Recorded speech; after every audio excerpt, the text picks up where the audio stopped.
Welcome to Demonology Today Radio. That's weird. I'm here, not hearing myself through the headphones. Not used to that.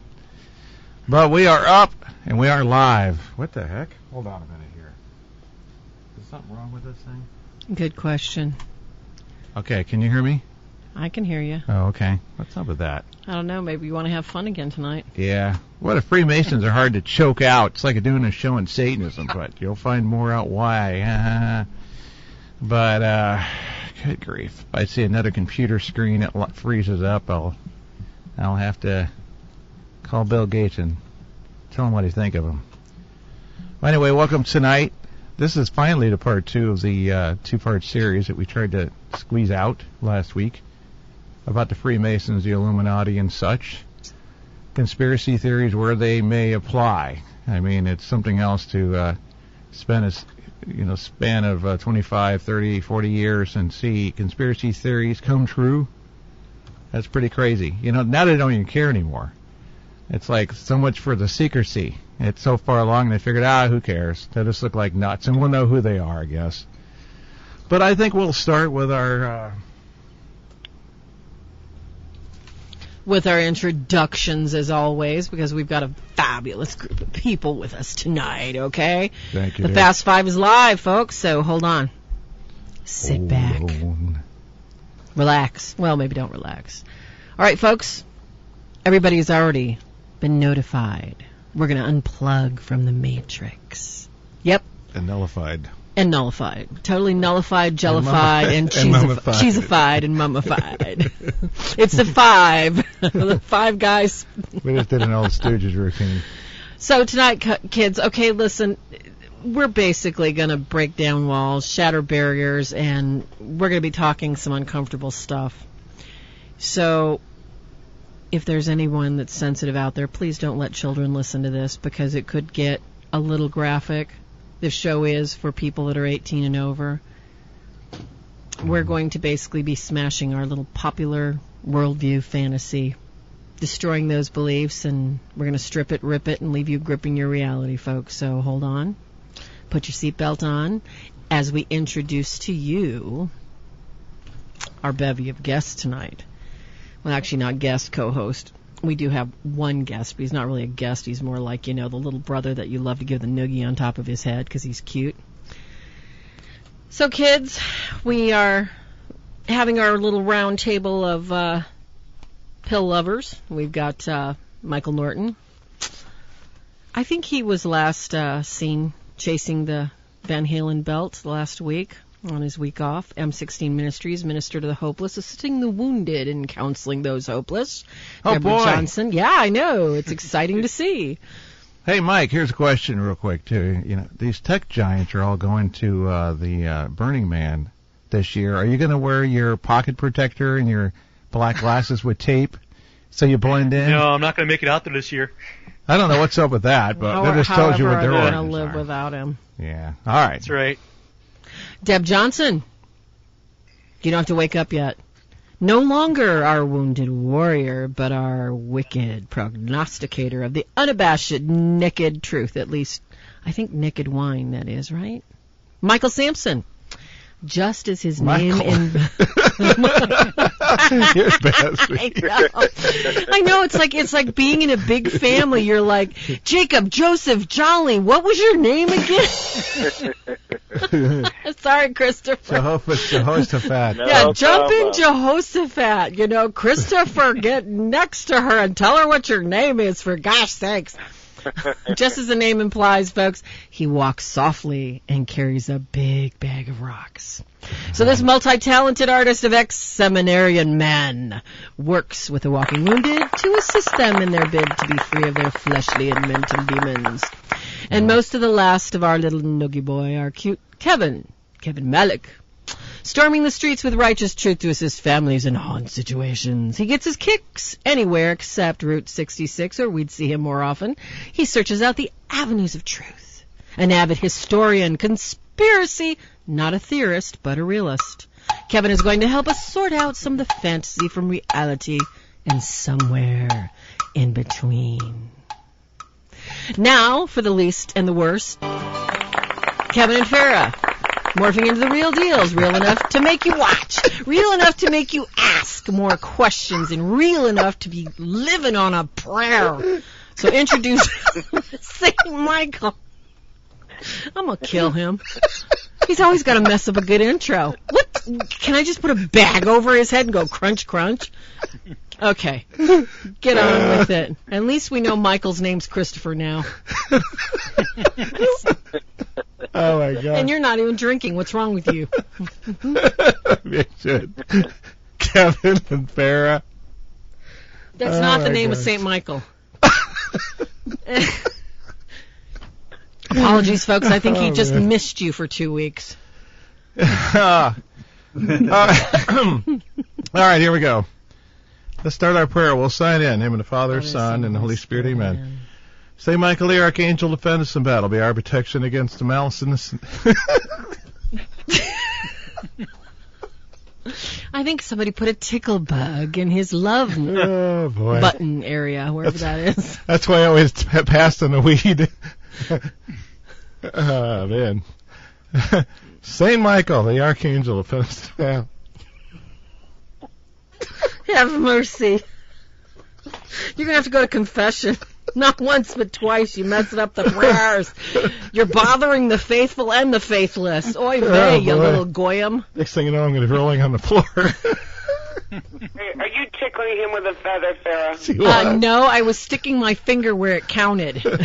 But it still didn't spur him to say anything. My head is not a bowling ball. Yeah, you know, it right in the ear, it goes out the other end, Deb. Too much fun. Saint Michael the Archangel, defend us all in battle. Be our protection against the malice and the snares of the devil. May God rebuke him when we humbly pray, and do thou, Prince of the heavenly host, by the divine powers of God, cast into hell Satan and all the other evil spirits who roam through the world seeking to ruin the souls. Amen. Father, Son, Holy Spirit, amen. You know, I just thought of something. You know, it's like, okay, we'll seal this conversation in with the precious blood of Jesus Christ. You know that why do the demons spend so much time in exorcisms and so forth trying to scare you when all I had to do is just like, you know, put on there, it's like go into some comic routine and that'll distract the heck out of you from prayers. I couldn't even get the St. Michael prayer out, you know. It's like, thank you, it's really good to be here tonight. I mean, talk about possessions. No, you can't tell he's excited to be back sitting in the chicken square, can you, folks? I know. People are going to probably get on me for, you know, oh, possessions are so serious. How could you? Well, you know, I mean, if you can't laugh about it. You ever have your house burning down and you're laughing? Not lately. Yeah. Okay, yeah. Anyway, we do actually have a show tonight. And it is, okay, you know what? We decided 2 weeks ago when we expanded the show into a part 2 that when we started tonight, folks, we were going to give little snippets about what we talked about in the first show. So why don't we all, just like Romper Room, let's go around the table, girls and boys, and let's talk a little bit about something about what we remember from last show, if we remember anything at all, and let's bring it forward into, you know, potentially, you know, we could discuss this further. And, of course, you know how I like to pick on Michael Christopher. We'll pick on Christopher first. Michael Christopher. Stop! Awesome. Oh, my God. I apologize for my husband. We talked about how, we started talking about how the Masons are pretty much, they set up kind of what we call an anti-church. Yes. And how their initiation ceremony of the killing and basically resurrecting of the individual is basically, I mean, in all senses, a baptism rite. Since for us as Christians, we are die with Christ and then are raised again with Him to the water. So that's what I remember. That's a good summation. Okay, Deb, let's pick your brain cell. Some highlights. Okay, I don't remember too much because the fact I did leave an hour early. That's true. And the That's last true. thing I remember was you giving us the feedback or the background of the story, what you went through, which was interesting. Mm-hmm. That's the last thing I remember. Rainbow Girls. And we weren't on last week, so. That's true. Yeah. We weren't. Okay, Kevin, do you remember what we were yammering about before I let Mr. Michael, our brain on the train that makes computers go shame? Well, we were touching also on how Freemasonry how it affects the world, how it affects everything from politics to religion to everything, social structure, policies, whatnot, things that have really taken humanity in a different direction than everyone kind of thinks that we're trying to get to, or assumes that we're getting to the best we can. Oh, that's a very good point. Excellent. Okay, Michael, jump in, because I know you're just like brimming. Norton. I have to remember 2 weeks back now, at age 50. Oh, I know. Oh, Thank come God. on, come on. I mean, Previously on we didn't cover that much. Oh. No, we did. We like Kevin stated, we covered the Freemasons as being an organization. I know in the first half, I think Ken covered the history of how far it goes back. You know, back to Solomon and all those things in Egypt and that good stuff. And we also covered, too, that it's no bueno for any Christian to be putting their hand on the Bible, to do an oath to the Freemasons, and that nobody who's a follower of Jesus, paraphrasing, should be following this organization, and that it flips. It starts out as being very Jesus-like, like, oh, church people can go. And as you go higher up, it starts saying, oh, Buddha's on the same level as Jesus. Satan's on the same level as Jesus. Nope, Satan's ahead of Jesus now as you go higher up in the order. Yep. So it starts flipping on you in different levels. So it's actually a dark satanic organization. I know a lot of people don't want to hear that, but it is what it is. Yes. Well, what I'm remembering from the last time we spoke about this is, as Mike was saying, we did cover a lot of the strange, unusual history of the Freemasons that points to a lot of, shall we say, undercover type of cultish activity stemming from, and I think the Masons even go further back from Solomon. I think that groups, that called themselves Masons probably originated from my research as early as the Tower of Babel, and were similar to financiers, that they were wealthy because they could take the mysteries of the universe and turn out this fabulous building, and everybody wealthy wanted one. That was my take on the research. So today's Freemasons that have evolved from that point, and I say evolved because like any horrible disease like Ebola or anything that kills you, it doesn't completely get smashed or quashed. It gets better, more silent, and more violent. And I do believe that even though the numbers of Freemasonry may appear to be down right now in the Americas, especially the Scottish Rite, I believe they have gone under. And I'm looking forward to talking with everybody about some of the things that they've uncovered or their thoughts. And this is going to be a really interesting show. Okay, Ken, do you remember anything at all except where you're supposed to be? Where am I? That's Monkey Man. What is your saying, name? You don't have any monkeys as an excuse. Yeah. Well, we gave a brief history, but it's really what they were when they traced the Illuminati, going up to Adam Weishaupt and saying that the first member of the Illuminati was who was that? Wilson. The ball, like the guy on Castaway. That it started with the grandson or great-grandson of King Herod the Great, in order to counter the popularity of that imposter Jesus. And then later on you find that they infiltrated the church. The Inquisition was to do with because they discovered that they had infiltrated the church. The Templars was an example of how they, formed the Templars and did their business, in war and so forth. And the first bankers, all that stuff just totally figured out. And then there was they fled over in the hills, some of them into Switzerland. No coincidence. Switzerland Bank, remember? Swiss Bank. And then there was the New Templars later on, which Leonardo da Vinci was a member of. And so if you're thinking a Dan Brown conspiracy, but he says it was all just made up. you would have to say, who was Leonardo da Vinci to begin with? But, so, in this show we're hoping to, in addition to all the ideas that we've put on the table so far that we're going to talk about today, we want to make that definite connection. Should I be a Freemason? They seem like a bunch of nice guys, and I can get this great job with great pay. I might even be a politician and really get rich.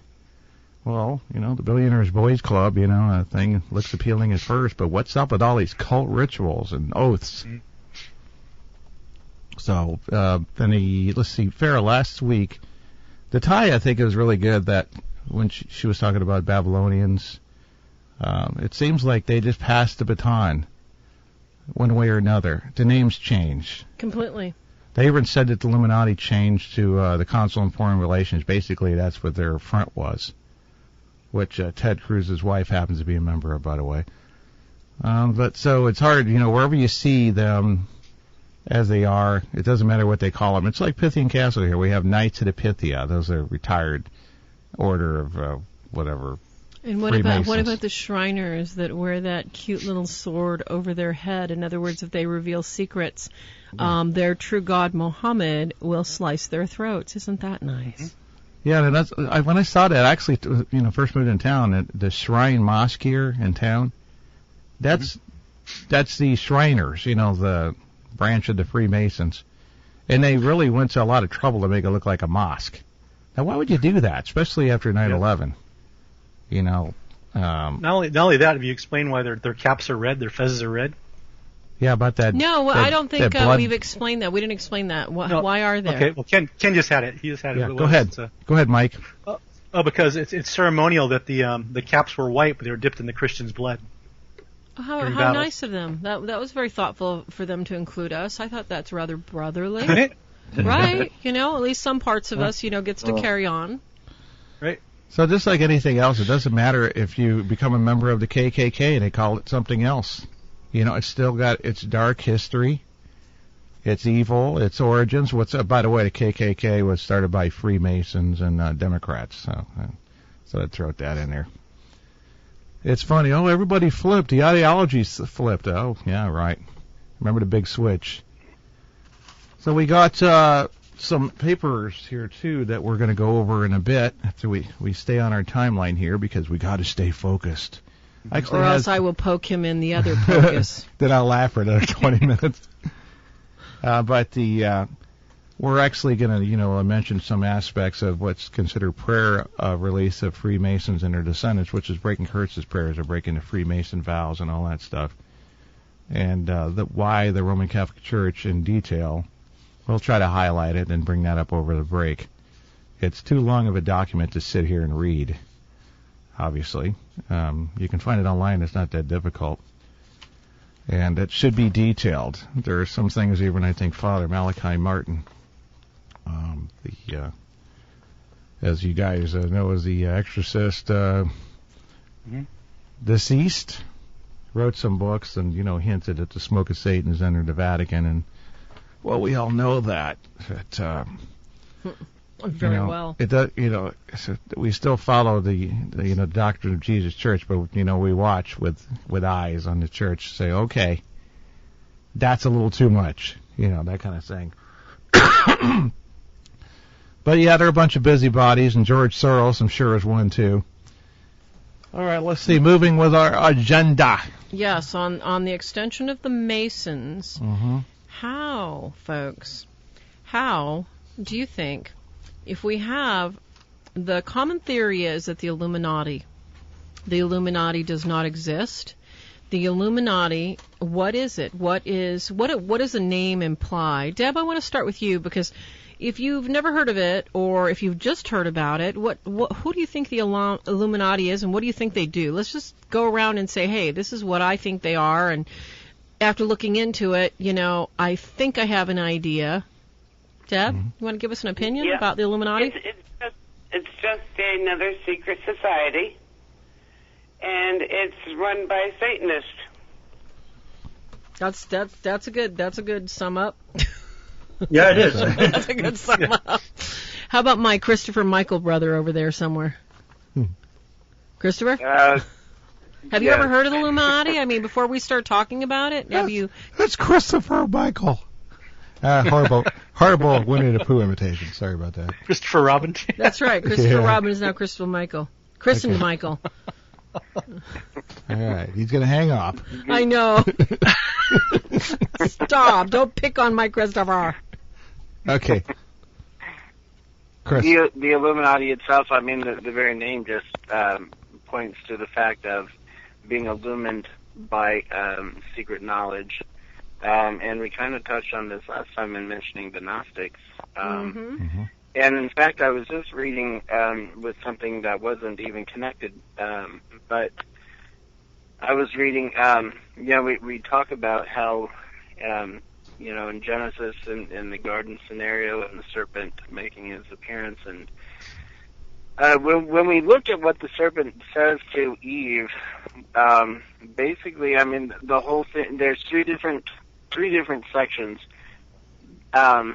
but the overall thing is, you're gonna have knowledge that you didn't have before. You're gonna be more than what you were created to be, which opens up a whole other, to me at least, a whole other thing about what we're seeing with the whole transgender and all that thing. But perfect. And just focusing on the Illuminati, it's the whole Gnostic, it's the whole having the secret knowledge, and because I have Willy Wonka's golden ticket, you have to go through the steps to have it too, or you're going to be lesser and I'm going to be more, and therefore I'm going to be part of the ruling class. Ah, so it's back to Willy Wonka's chocolate factory. Good analogy. Excellent analogy. But without the chocolate. I know, without the chocolate for me, right?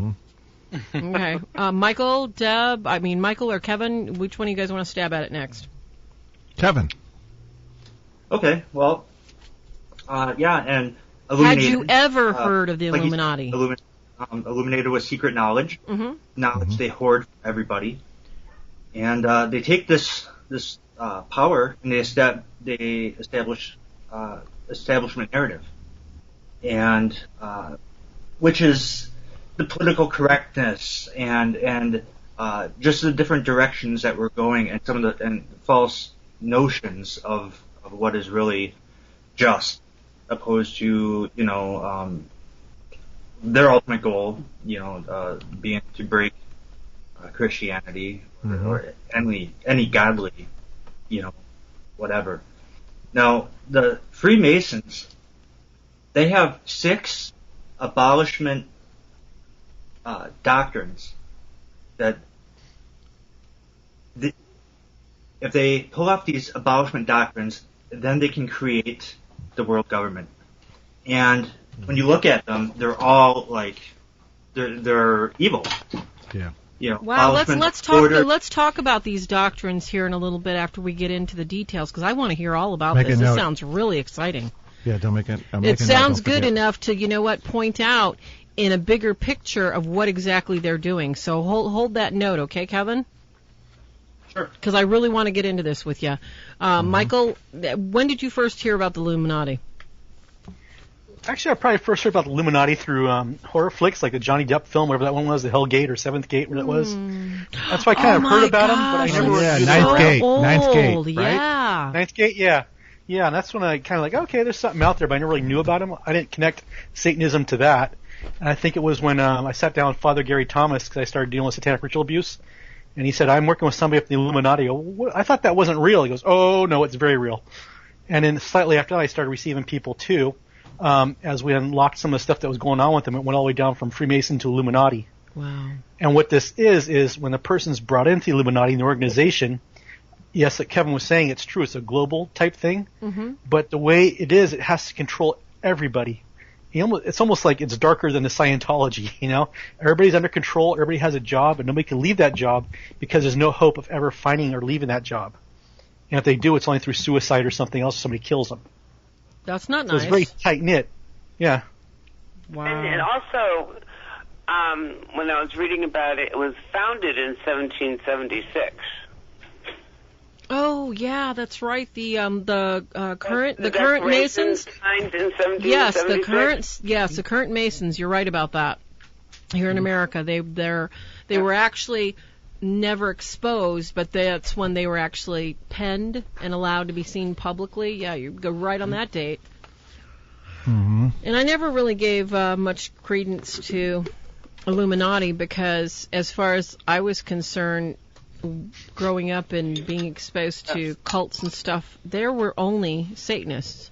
So if the Illuminati called themselves something special, as far as I was concerned, that was like me being a regular lifeguard and them being WSI. It's like, so what? You know, you can suck air faster than me. I really didn't believe that there was anything all that special about them until I got older. And the Illuminati folks, we're going to talk a lot more about who they are, how they are, where they are. It's very similar to Masons. They're so secret, seriously, you don't know who they are. They say they have everybody convinced they don't exist. They are not out there. That the Illuminati is a figment they used to. Now they're of our imagination. Musicians. Yeah, they don't. No, I think that the current phrase Illuminati is used almost as a throwback in our face, Ken. You see athletes, entertainers saying, "Oh yeah, I'm the Illuminati. I know all about the Illuminati." I think they are worse than the Illuminati. I think they basically are just out and out Satan worshippers and just throwing it in our face that, yeah, you want to call me Illuminati? Sure, I'm Illuminati. Because they don't believe that you're going to believe what they are saying. What do you think? You're saying the musicians, you mean? Yeah, I'm talking about the entertainers, musicians. No, I think they just don't care. I think it's an indoctrination thing. You know, like.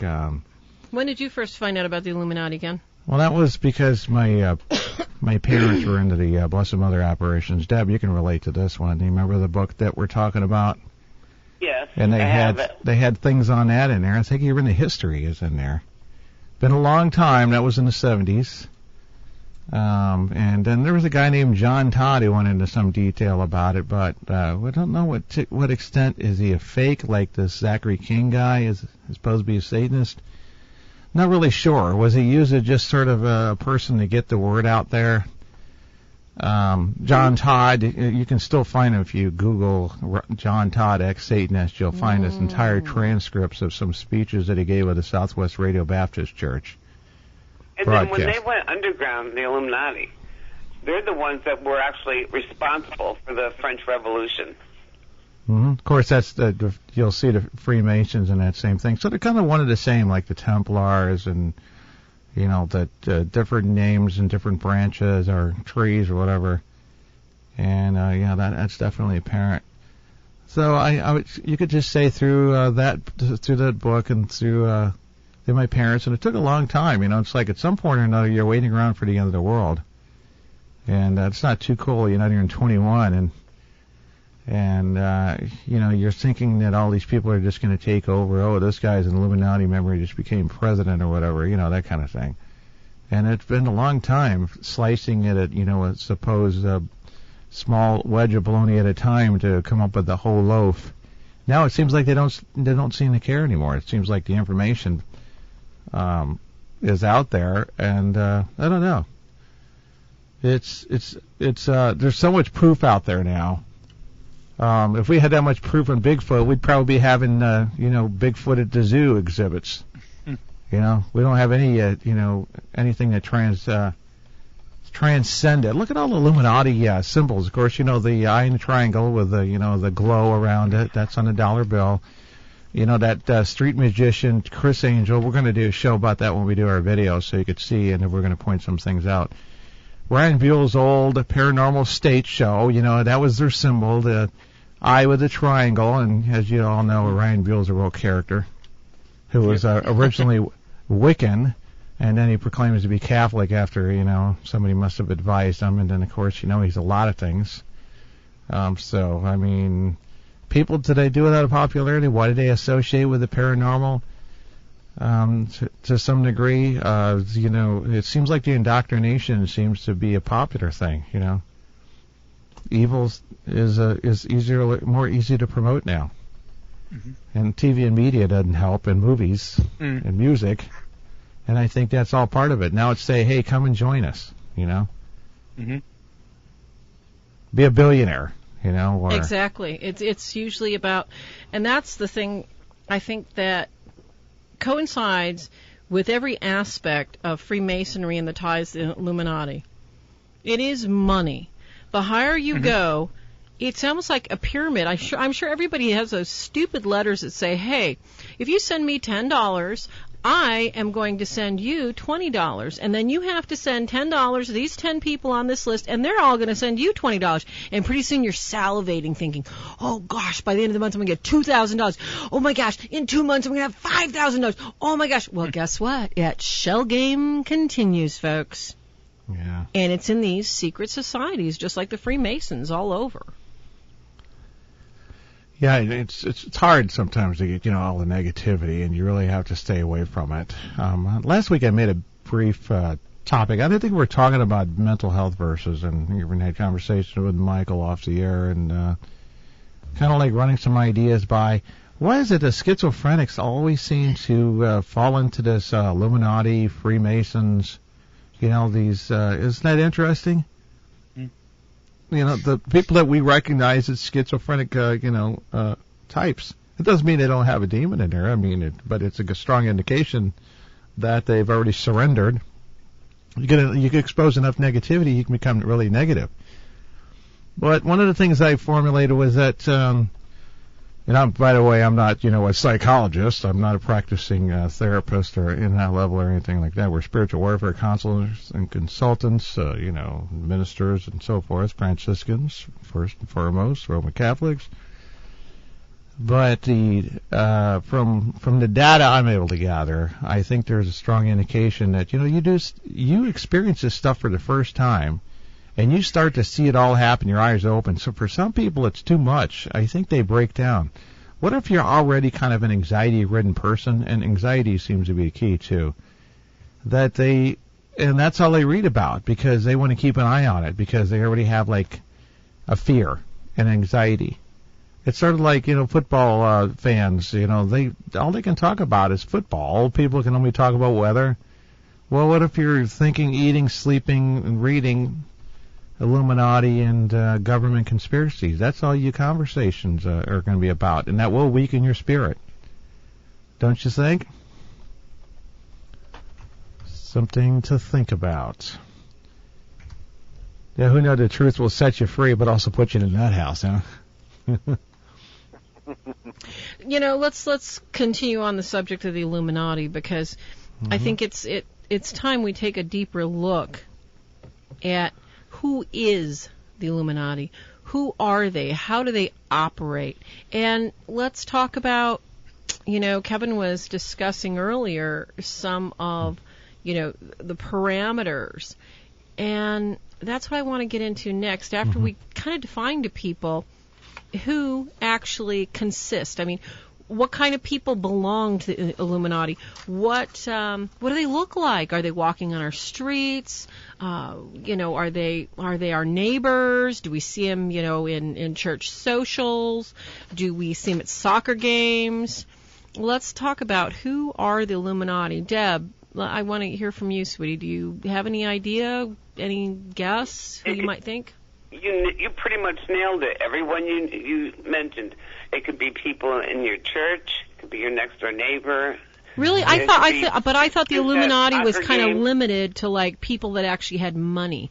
What would somebody that doesn't have a lot of money? Let's say, Deb, they've only got maybe $45,000 a year. What could they possibly offer to the Illuminati? Communion host? This is a question. I know Deb knows the answer, and I know Michael and Kevin do too, but I think people ought to hear it from a woman's perspective, because guys, this is really ugly, folks. And we were talking about it before the show. They're hoping they can get your soul one way or another. Exactly. To the devil's dirty dealings. Worse yet, though, what does somebody with only $25,000 or $40,000 have to offer? I'm not sure if anybody saw the recent headlines out of Seattle. The three brothers that were just finally arrested and jailed for having so much child pornography. The police officers were disgusted. The contracts that they had written up about killings and the desire to kill and mutilate and sexually abuse children was so disgusting. Officers were just sick. That is what I was getting to, Deb. That's the only thing that somebody that makes 20, 40, 50, 70,000, that's the only thing they have to offer is children. That's because right. they don't have... They don't sacrifice. They're, giving up their kids if they have to. Exactly. Sacrifice. Oh, gosh. Okay, going around the table. Somebody want to jump on that? Mike Norton. Hey, I could jump in, but I'll have to go Morpheus on you for the Matrix. Cool. What if I told I wanna you see, there were whole towns of these people? Seriously, what if I told you there were whole towns of these people? And that's how they pull it off. Now you sound like the paranoid schizophrenic. I don't want to live there. I know, they're everywhere. I'm not saying anymore because I like my house, my life. Thank you very much. But seriously, they're able to cover it up between the police, the fire department, doctors, everything. They have the whole town set up for That's what people it's not just need to individual. hear. That's what people need to hear. And it's hard to pick out. But if you see something really wonky and somebody got off for something and nothing really happened, like a murder or a rape or something, why wasn't that person thrown in jail? Why was it swept under the rug? Yeah, that's what we're talking about, Deb. Go ahead, Deb. Yep. I said that makes sense. It does. We had that in Missouri, too. Does anybody remember the story from Michigan, you guys, a long time ago about that guy? Actually, it was two guys out hunting that were fed to pigs. Oh, yeah. Well, yeah. Okay, guys, remember that? Well, for some reason or other, I happened to be stopping through there on a fishing trip. And stopped at, I didn't even know where I was at, but I stopped at this little bait and tackle store. It was on the outskirts of that town.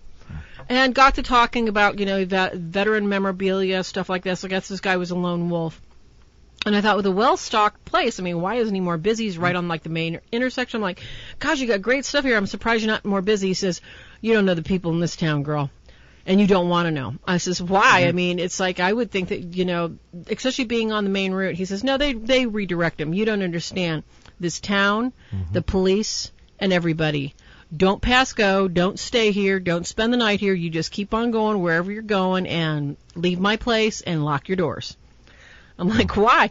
Well, I sat there and talked to this guy for another 20 minutes and found out that those two people that they fed to the pigs was the tip of the iceberg.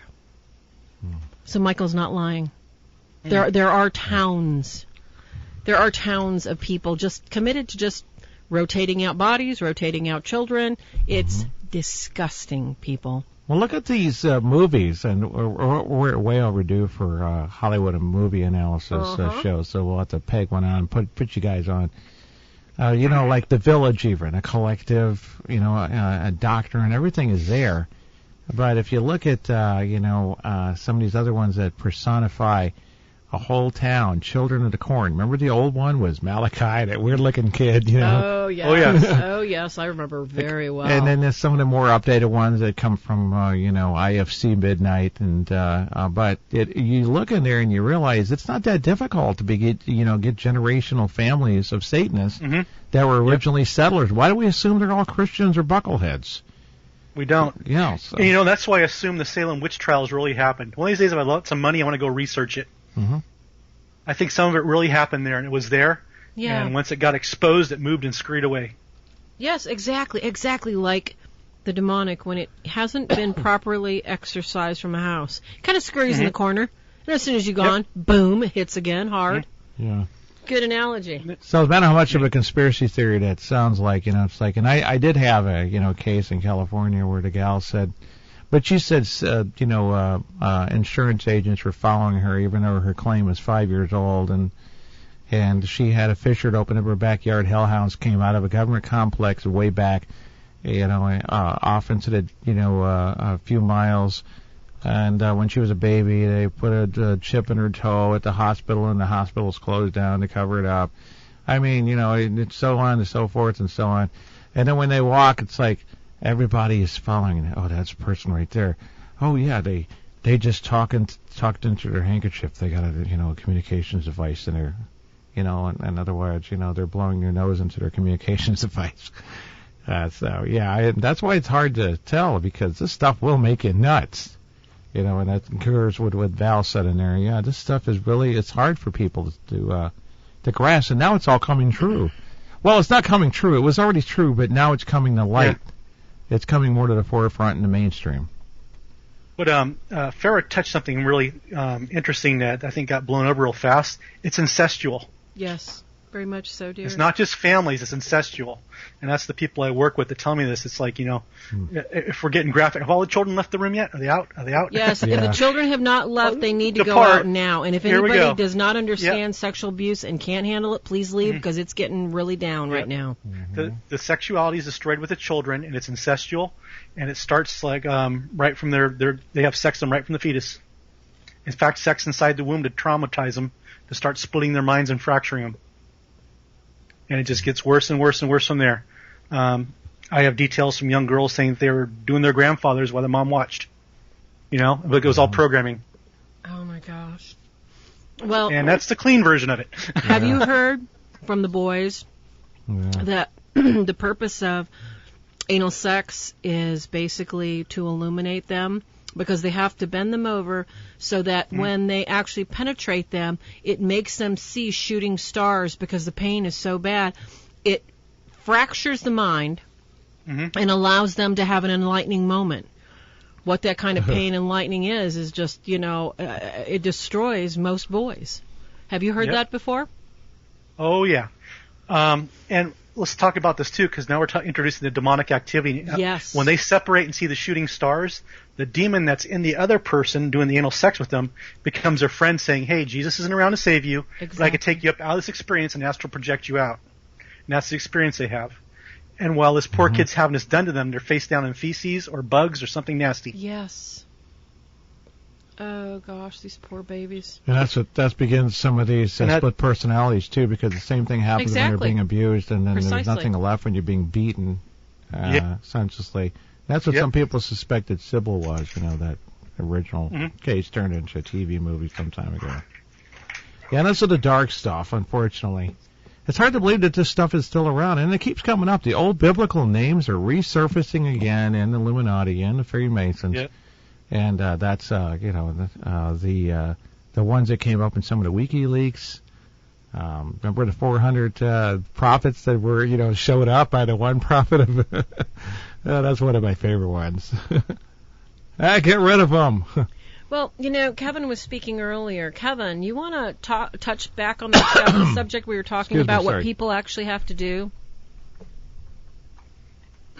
What do you mean people actually have to do? Well, we were talking about it earlier, some of the hoops that Masons have to jump through to become 33-degree Masons or to cross over into... Pretty much. Yeah, a lot of that's... The further into it you get, the worse it gets. Can I ask you a question, Kevin, in your research? Because I know you're a great researcher. I have heard that Freemasons, the higher up you go, it's actually a homosexual boys' party.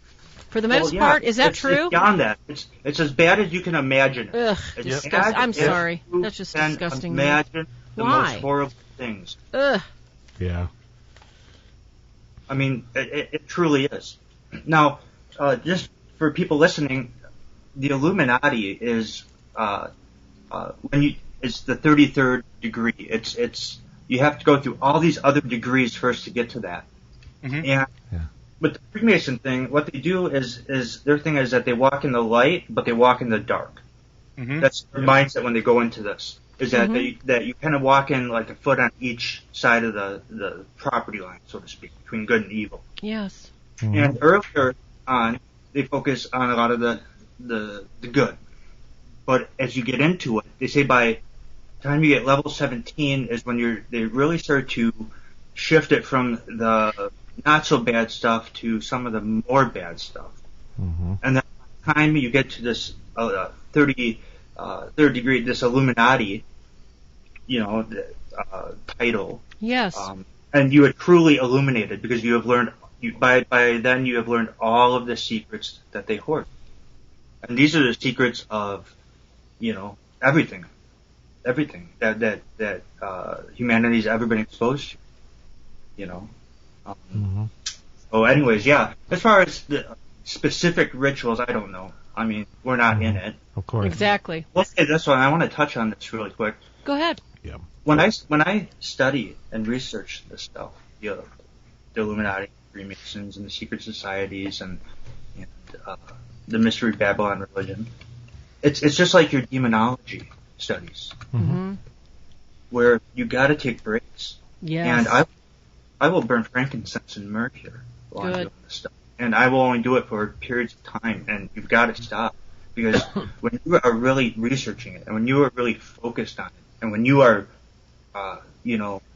experiencing like details from it, it settles on you like anything else, and it's the vibration that you're absorbing when you're studying it is opposite of the vibrational being you present. That's right. It's like Satanism. That's even worse, of course, because direct. And it's one and the same. I mean, this is really that. This is infiltrated Satanism into our government and our world, our environment. It's and like when I was saying before, these abolishment or things they have, abolish all ordered governments, abolishment of private property, abolishment of inheritances, abolishment of patriotism, abolishment of the family unit, and abolishment of all other religions besides theirs. That really? Yes, they need to do all 6 of them things in order to create the world government that they so desire. And then this is stuff that's laid out in their doctrines. This stuff has been laid out, I'm guessing, since at least 1700s. I mean, from the stuff this stuff is actually like we're talking for this government. But I mean, as far as like the stuff that we can read from other people that have left and written about it, because that's how we learn about this stuff. Otherwise, because the ones that are truly devoted aren't talking. No, they're not. And the ones that barely escape are the ones that survive to make it through to another day. I was just telling somebody in chat that he was asking, Doris she's just so shocked that this stuff happens and that people actually survive it. And, somebody was asking Michael, well, gosh, how do you deal with this, seeing this, so often. And it's not a matter of having to deal with it so much as when you physically see that somebody has been wounded spiritually, mentally, emotionally, physically, and you delve deeper and find out that Satanism is involved. And then you begin to see that beyond the ritual abuse, that started when they were very, very young, to where they can't remember how young they were when it started. And you find out it was their parents and their uncles. And then you find out it was the people in town, the person working at the video place, the person working at the drugstore. And guess what? It's also the police officer's son and his friends. And you find out there's this fabric network that they can't tell anybody, but because you moved into town, there is a moment of weakness in an attempt to join a local church in a bread line that for some reason or another they felt safe enough to say, I don't know what's going to happen to my baby when it's born. That's how I got involved in a case where I was able to help a couple that had been raised in bestiality, abuse, sodomy, and satanic practice to where most of their memories were so fractured they didn't remember most of their childhood. And she was pregnant. She'd hoped the baby was her boyfriend's that she'd married, but she wasn't sure. And the pastor and I reassured her that this was God's child upon that baptism. This was God's child. And and once the child was consecrated to God and the prayers were said, that was no longer a part of their lives. So I ended up sleeping in the hospital when that child was born until they left there with somebody from downstate. That's how, Doris, that's how Michael deals with it. That's how I deal with it. That's how anybody deals with it. You look forward to the graces that God is giving you to help these people close the door to that horror and open the door to a step of hope and another ray of light and another bit of warmth and a touch and a hug. Because these people in the Illuminati and these Satanists, they don't care. That's right. The more the merrier. That's a good. And the issues we deal with too is it's a spiritual side. It's demonic, right? So the women we have rescued, the Illuminati call out to them in their sleep. Yes. They'll activate another part to send them home. So we got to deal with a lot of that stuff too. There's a lot of locking down, but we build up the Christian host so they can fight it. But it's crazy. Yeah, the demons do that on our behalf, or they can meditate. Like astral projection. You know what the wife just said reminded me too. That you remember some of this mysterious phenomenon, which they equate to UFOs or the Force or Darth Tyrannus or whatever. Anakin was supposed to born. I don't know how I got pregnant. Well, it's a very common practice in Satanism to drug. And, and then you give post-hypnotic suggestions where all you remember is nothing. Yeah. And I know that's kind of a contradiction to say that. And then later on, if you're starting to remember stuff, you remember it because you have demonic aid in this. This is one of the reasons. It's not just human suggestion. Yeah. As UFO aliens and you being on a table, but you remember your why do you remember your privates all being poked and everything, too? And so some of the women I've worked with, too, they developed these side effects from being massively chloroformed, like developing a lot of these really weird headaches during high school, or developing like these kidney failures, systems, migraines. It's all related to chloroform stuff, and they have the miscarriages when they think they're virgins. Yeah, and I don't remember it, and that's what this gal that my wife was talking about. She was probably she got pregnant probably a couple times, and just as mysteriously, you wake up and you think it's just waking up in the morning. No, they tuck you in all nice and neat and stuff. And the baby's gone just as mysteriously as it came. You've heard of those stories, but this is the practice of Satanism. There are surgeons. You remember there was actually an idea that Jack the Ripper was a Freemason because of the way he, we'll just say, surgically removed those organs, are reminiscent of some of the practices of the 33rd degree. That some of the things they. We'll just say, it wouldn't surprise me if the police even knew who it was and didn't let the That's right. That's why you got away so easy. Oh, that too. Yeah. You're right. You're absolutely. I thought of that too. Yeah. So the more you learn, the darker it gets. But yeah, that's what we're looking at here. Is to say, a huge, billionaires boys club at the ground level. It's kind of like the way they say, here's what the one, who was that author, Farah, that we just watched today? And I thought it was a very short but sweet quote. It's not like really poetic. It said, Freemasonry is a slow indoctrination into satanic worship. So you're there for, who was that? Do you remember that guy that you were just watching? I don't remember. Do you remember the book name? No. Famous book. No. Hawthorne, maybe? I'm not sure. And that's the truth too, until you get up into the 30th, and you start they make your transition over those three, last levels. Once you get 30th, but for along the way, you're slowly indoctrinated, and it's slower than being going from Wiccan to Satanist. You can be a Wiccan and then for a few years, if you're in a real covenant, you're not a self-dabbler. That's something else. This came up earlier. How do you recognize them? Well, we always said this about Satanists too, that they're often rich, but are you really going to see people like in the vampire movies that are all clean cut and and dressed like Prince Philip or one of these kings or queens, princes or billionaires or anything like that, or boyish like Mark Zuckerberg?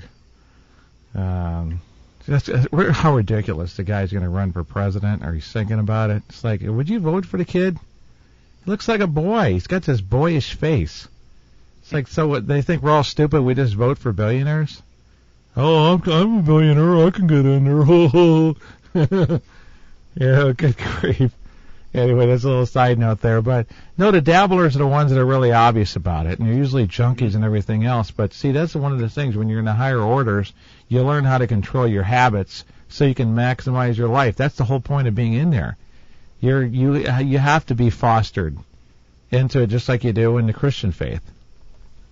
Little side note there, not to promote it, but I'm just saying that's how you more recognize them, that they do have more self-discipline than what you think. They can just... Well, and if I can throw something out, Please. I was thinking psychologically. A lot of these people come from backgrounds where they had difficulty in socializing. They were very shy, perhaps, or they were very awkward, and a lot of them, suddenly they come across a group. They're told, if you do this, you're going to develop a certain power. You're going to recognize your own power. And it's very alluring to someone that is, very socially awkward, to suddenly be told, and hey, a group of us get together. Suddenly they have sudden friends, and the whole time they're working on developing their own power. And once again, it's the lie, but they are psychologically, I wouldn't necessarily fractured unless they had gone through some type of abuse. But I'm just talking about the more common of those that the kid that has difficulty feeling like they fit in more than the rest. That's when I was a preschool teacher. I cannot tell you the number of kids. I don't know why I have kid magnet all over me. This was on an Air Force base. I think that this was during a time of great transition, and more moms are going into work, and the kids that were either left alone, damaged, abused, they had one of two reactions on the playground. They either acted up in a bullying fashion to subvert and subjugate other kids, or they ran and they clung to me and they didn't talk. They just followed me around like little puppies for any ounce of attention, just to feel safe. And if you take a look at some of the worst abused people today, this one case we had was a gal that was, I don't know if it was Illuminati, but it was definitely Satanism, probably Masonic. She basically did not quite know if she was having bad dreams, if she was oppressed, or what was wrong with her. She was missing blocks of time, Christopher, and she had been seeing a therapist like most of her life. She said since she was a high school kid, and she was in her 40s, she was getting ready to have her first grandkid. And she said that, for some reason or another, her husband was getting mad at her because she had bruises on her body and she doesn't know how. And she sent us these bruised pictures, and she had bruises between her naked thighs. I just wanted to cry so bad. I'm like, oh my God, who did this to you? Oh God, please help me, help this woman. Well, the woman was going in and out, Christopher, because she had been subject to demonic child abuse as a child, and was predisposed to choosing men that treated her in a way that they beat her senseless, to where they could use her and abuse her and tie her up, and then she wouldn't remember it. So she was already programmed at a young age.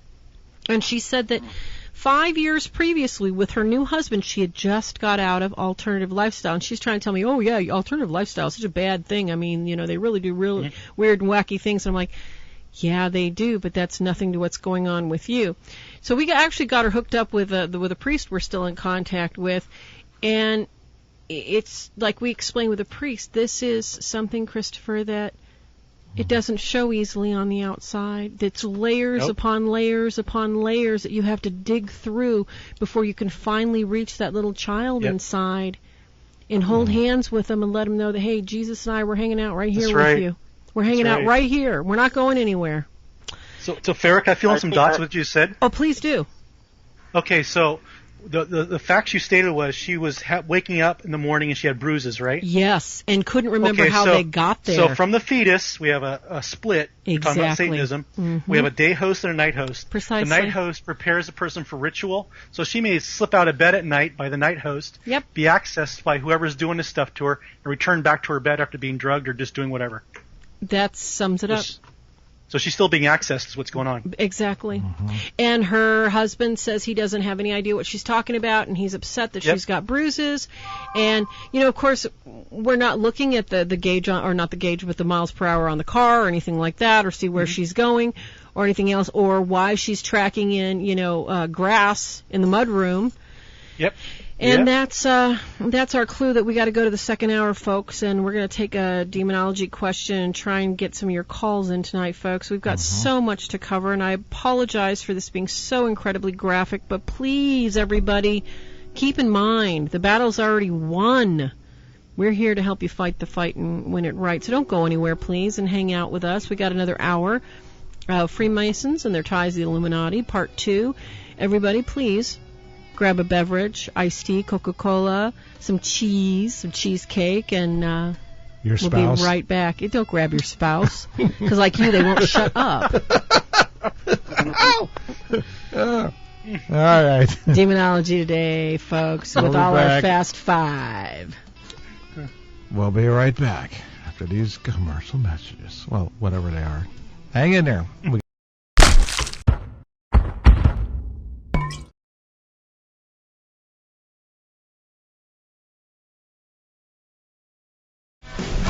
Hello, welcome back to Demonology Today Radio. It's time for the burning question of the night. Well, at least one of them anyway. And that would be the Ask a Demonologist question.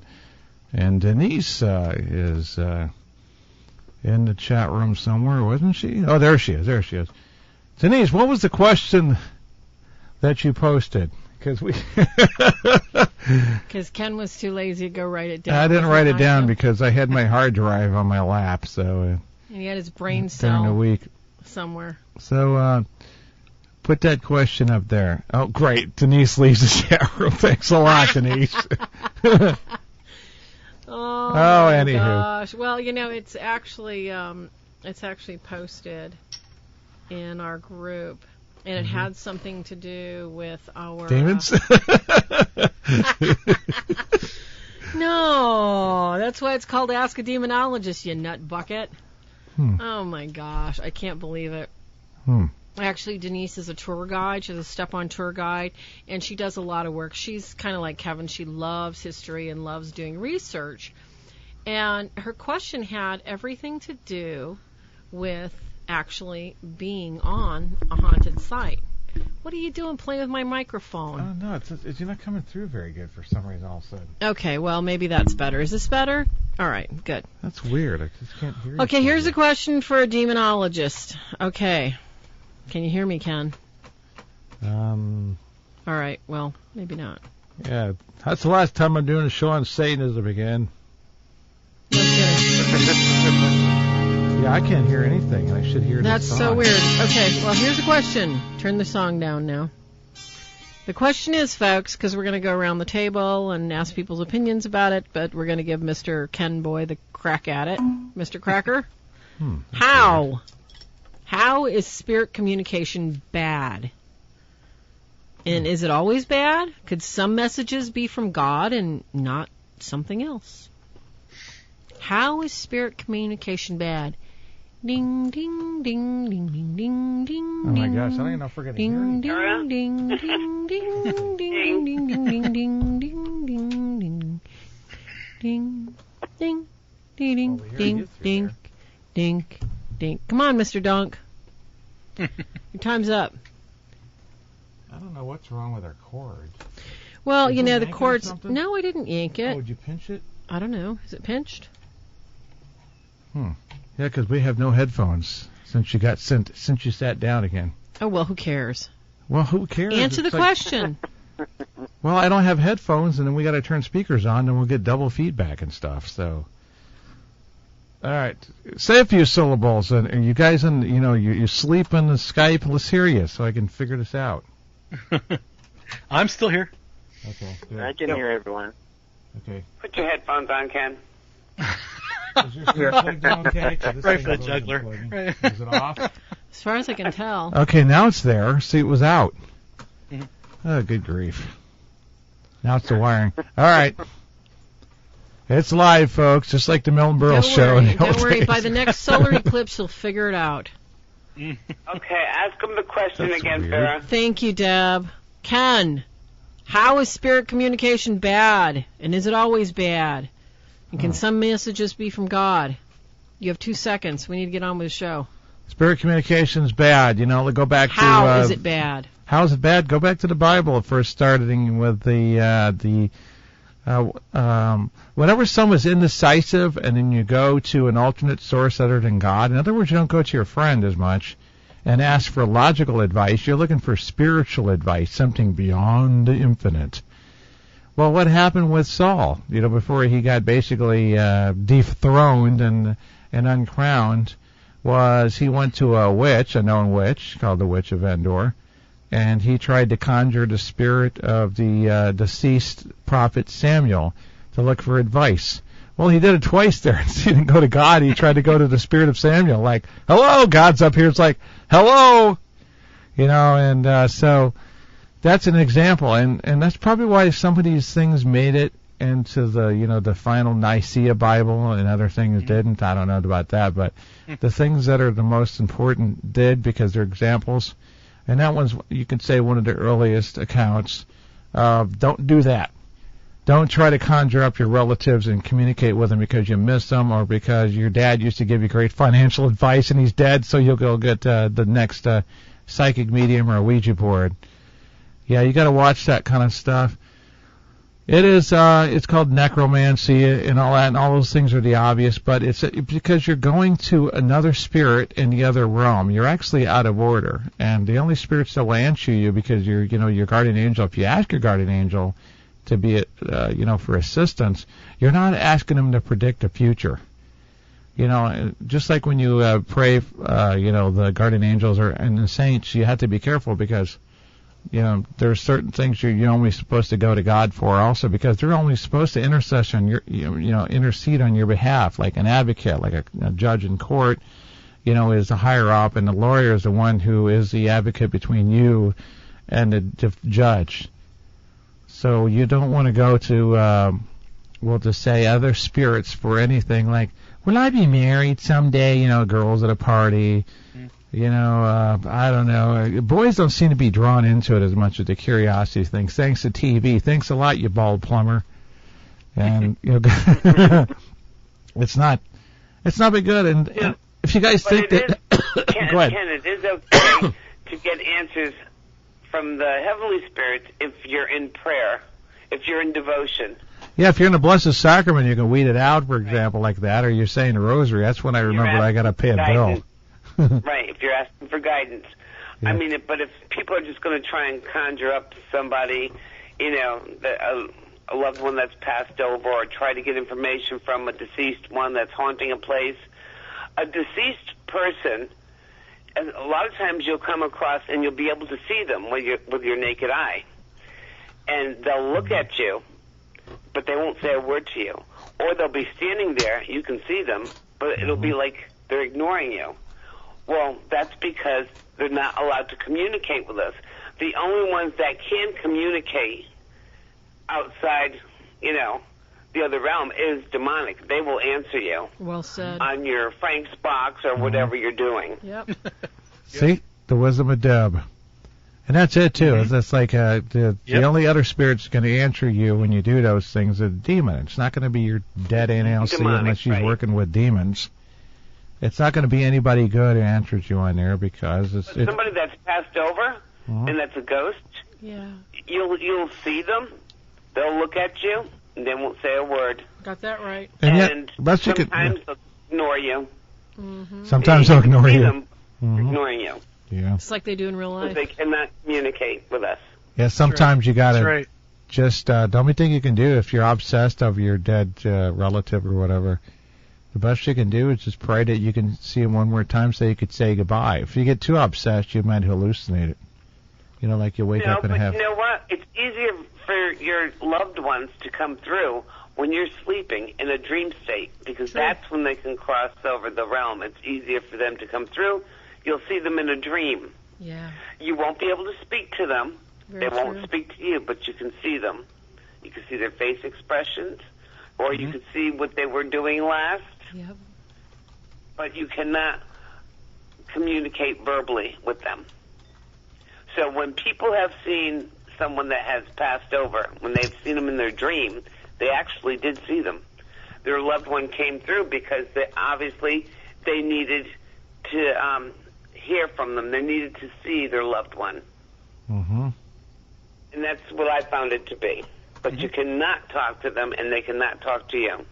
Yeah, that's the truth. And even if you try to say something to them, somebody, okay, you can try to say something to them, but they'll just look at you, but they cannot answer back. That's some kind of cosmic say, law. I miss you, I love you, nothing. Yeah. We've done that talked a little bit about it. We'll do another show, I guess, on ghosts. Mm-hmm. Mm-hmm.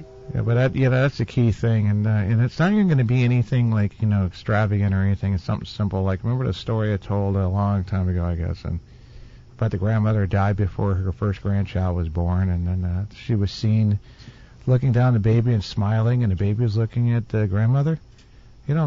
Sometimes God gives you a request. Maybe when she was dying, is it possible I can interact with my grandmother before I die? And got to do it after she died. The baby didn't know any difference. True. She probably got exactly. And babies and toddlers and young children, they're innocent, so they can see the ones that have passed over. Yeah. Because the ones that have passed over want to come in and have a peek-see, a look-see, and it's like, and then you see the baby laugh and then giggle and there's nobody in the room. Uh-huh. And the baby's looking up. Yes, that's it. It could be something like that, yeah. Yeah. As long as they're baptized. Mm-hmm. Mm-hmm. Christopher, you want to chime in on this one? Why is spirit communication bad? Is it ever good? Well, I was just, when I was hearing everyone talk, I thought the thing that came to mind was the scripture that says, test every spirit. And to me that says that not everything that comes across, we have to, oh my gosh, it's a spirit coming through, we have to run away. Mm-hmm. It says test the spirit, and I remember reading somewhere one of the simple tests for it, probably not a blanket test, but one of the simple ones is if something's coming through, to say, say praise be Jesus or something. Yes. In fact, I recently had this, and it's odd that this is coming up because just real briefly, last weekend I experienced this. Saturday night I showed a film about married to some members of our church, and the very next day I think the whole Sunday, the whole day just sucked. I had retribution from the other side, including a dream where two demons were in my dream. Oh no! One of them took the shape of my mother, which is a whole other story I won't get into. but I said, there was she led me to this other one that was an older woman, and I said, "Say Jesus Christ be praised." And this woman kind of smirked and said something like, "May Bob Hope be praised," or something like that. Oh my gosh! And so I instantly knew in my dream I had to back away, and I was trying to get out. But to me, when I was hearing everyone talk, I mean, that's test every spirit, and that's just what the scripture says. Mm-hmm. Good advice. Very good. Let's see who's left. Mike, did Mike comment? I don't know. Yep. Kevin? I haven't answered. Nope. Go ahead. Okay, Mike, then Kevin. Okay. Well, let's just look what Scripture says. Deuteronomy 18, 10 through 14. Yes, the doo-doo chapter. One who casts a spell or a medium or a spiritist who calls up the dead, for whoever does these things is detestable to the Lord, and because these detestable things the Lord will drive them out before you. Yeah. Yeah. So if you look at that right there, God says, "Don't do this." It's not because there's a reason you don't do this, right? It pollutes you. Mm-hmm. If you look at I'm going to roll with my old lady Saint Teresa of Avila. We have the eye of the soul, yes, and that's how we communicate with God. And she told us the same thing Chris said: test the spirit. Not everything's of God. Saint Teresa said, if you have too many visions, go put the lady in the kitchen, make her wash dishes. That'll put an end to it. So it's just God comes in certain ways. And you have to tune into it, and make sure it's Him. And there's also the third eye, which is the occult. And that's what sees the dead and talks to the dead. There are two different devices here. One's demonic and one's of God. Oh, yes. Mm-hmm. Excellent. Well said. Thank you for the fill-in blanks and insight. Let's pass it on to Kevin and see if he has a few cents to add on that. Kevin, what say you? Well, the one thing that comes to mind that no one really, you guys have touched on, but not directly, is lies, the lying factor. Oh, yeah. I mean, you can't trust any spirit that you communicate with through any device or any way. Good. You know, so if we're talking about in terms of ghost hunting, make sure you're doing things for the right reasons. I mean, like, for instance, it's one thing to go in and have EVP recorders and pick up something, like something, anomalous, which could be presented as evidence. Yes, we did pick up voices. We did get answers. Yeah. You know, just simple questions. What's your name? Why are you here? Do you know you're upsetting the family? Just stuff like that. If we get responses, okay, and I'm not talking about like the ghost box apps or anything, but I'm talking about like legitimate, responses. Yes.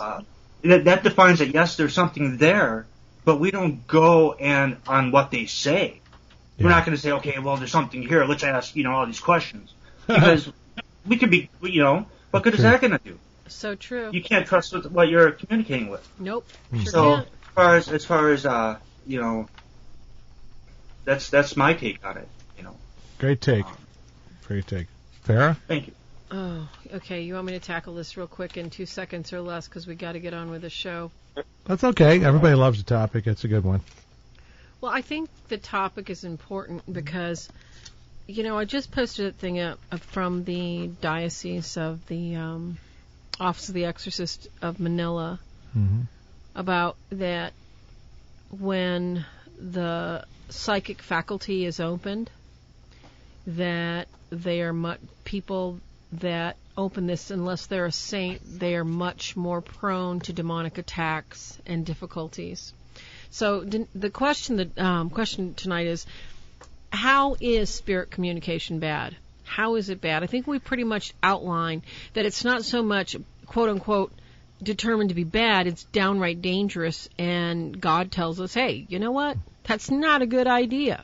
I look at you saying, hey, I want to talk to a spirit, as you don't want to talk to me. So it's kind of an insult to God. That's how it's bad. Is it always bad?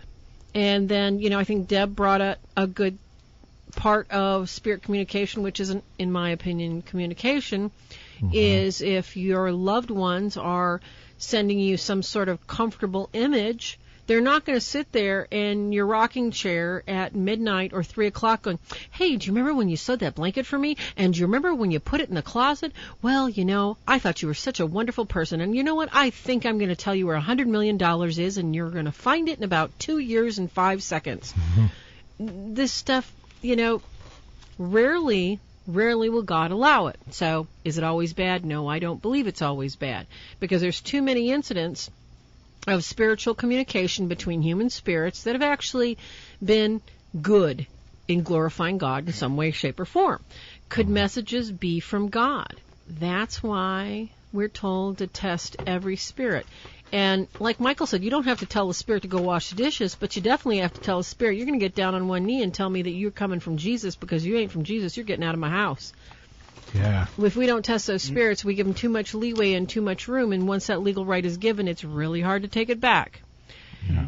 If it's not from something else, you have salt water and fresh water. It does not come from the same source. It pulls in opposite directions, and that's basically what spirits are, and that's my 2 cents, and I'm sticking with it, and I'm going to eat my chocolate now. Thank you.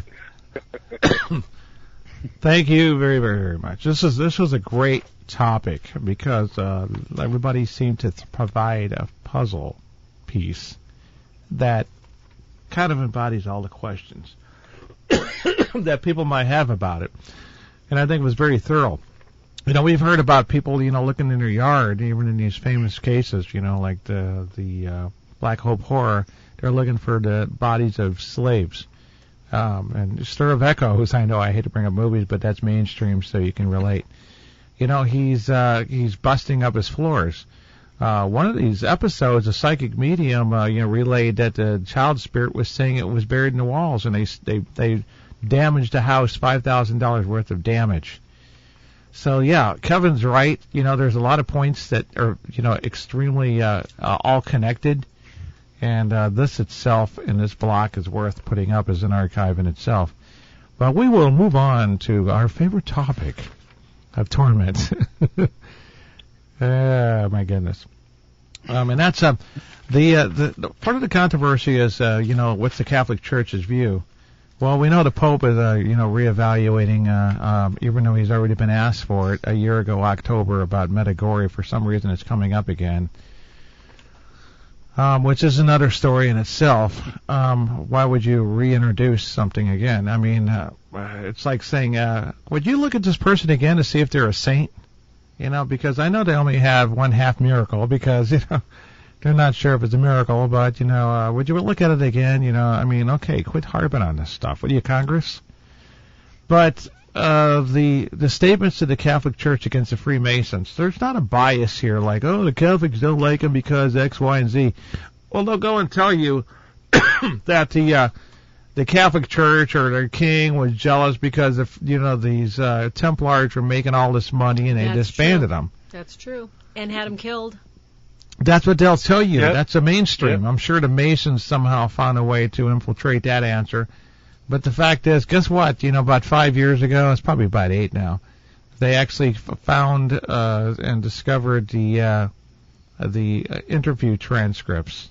And they were, dated and everything. They are from that era, about 800 years old or so, whatever that was.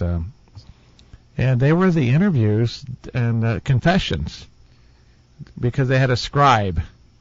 And there's no torment and tortures and all this other stuff. They got these people to say that they urinated in crosses, there was homosexual type of rituals and so forth that went on. Sounds like the Masons. Inside the prisons that they were held in, the Templars, they scribed all sorts of pagan deities and so forth, and the guards would catch them doing pagan rituals sometimes when they thought they were private, and they would go give them a surprise inspection, find that they were disrobed.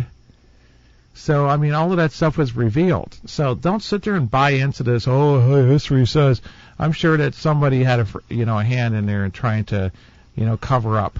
Now, here's where you and I segue off, okay, folks? I have to add a caveat here, okay? This is not going to be popular, hun, so please don't kill the messenger.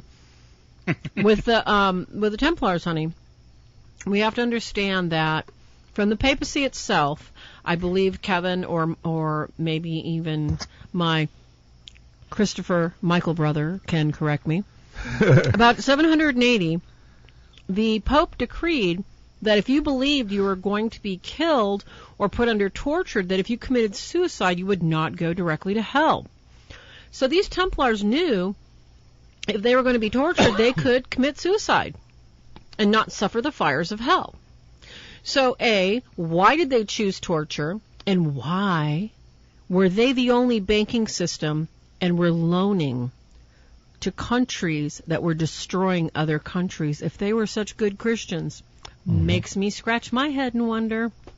Mm-hmm. Yeah, and then the leader, what was his, Renault? I think his name was Jean. He was a Frenchman.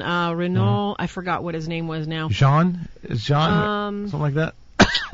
No, maybe Kevin knows. Kevin, do you remember? No. Okay. Yeah, he was burned at the stake, and he cussed like a witch.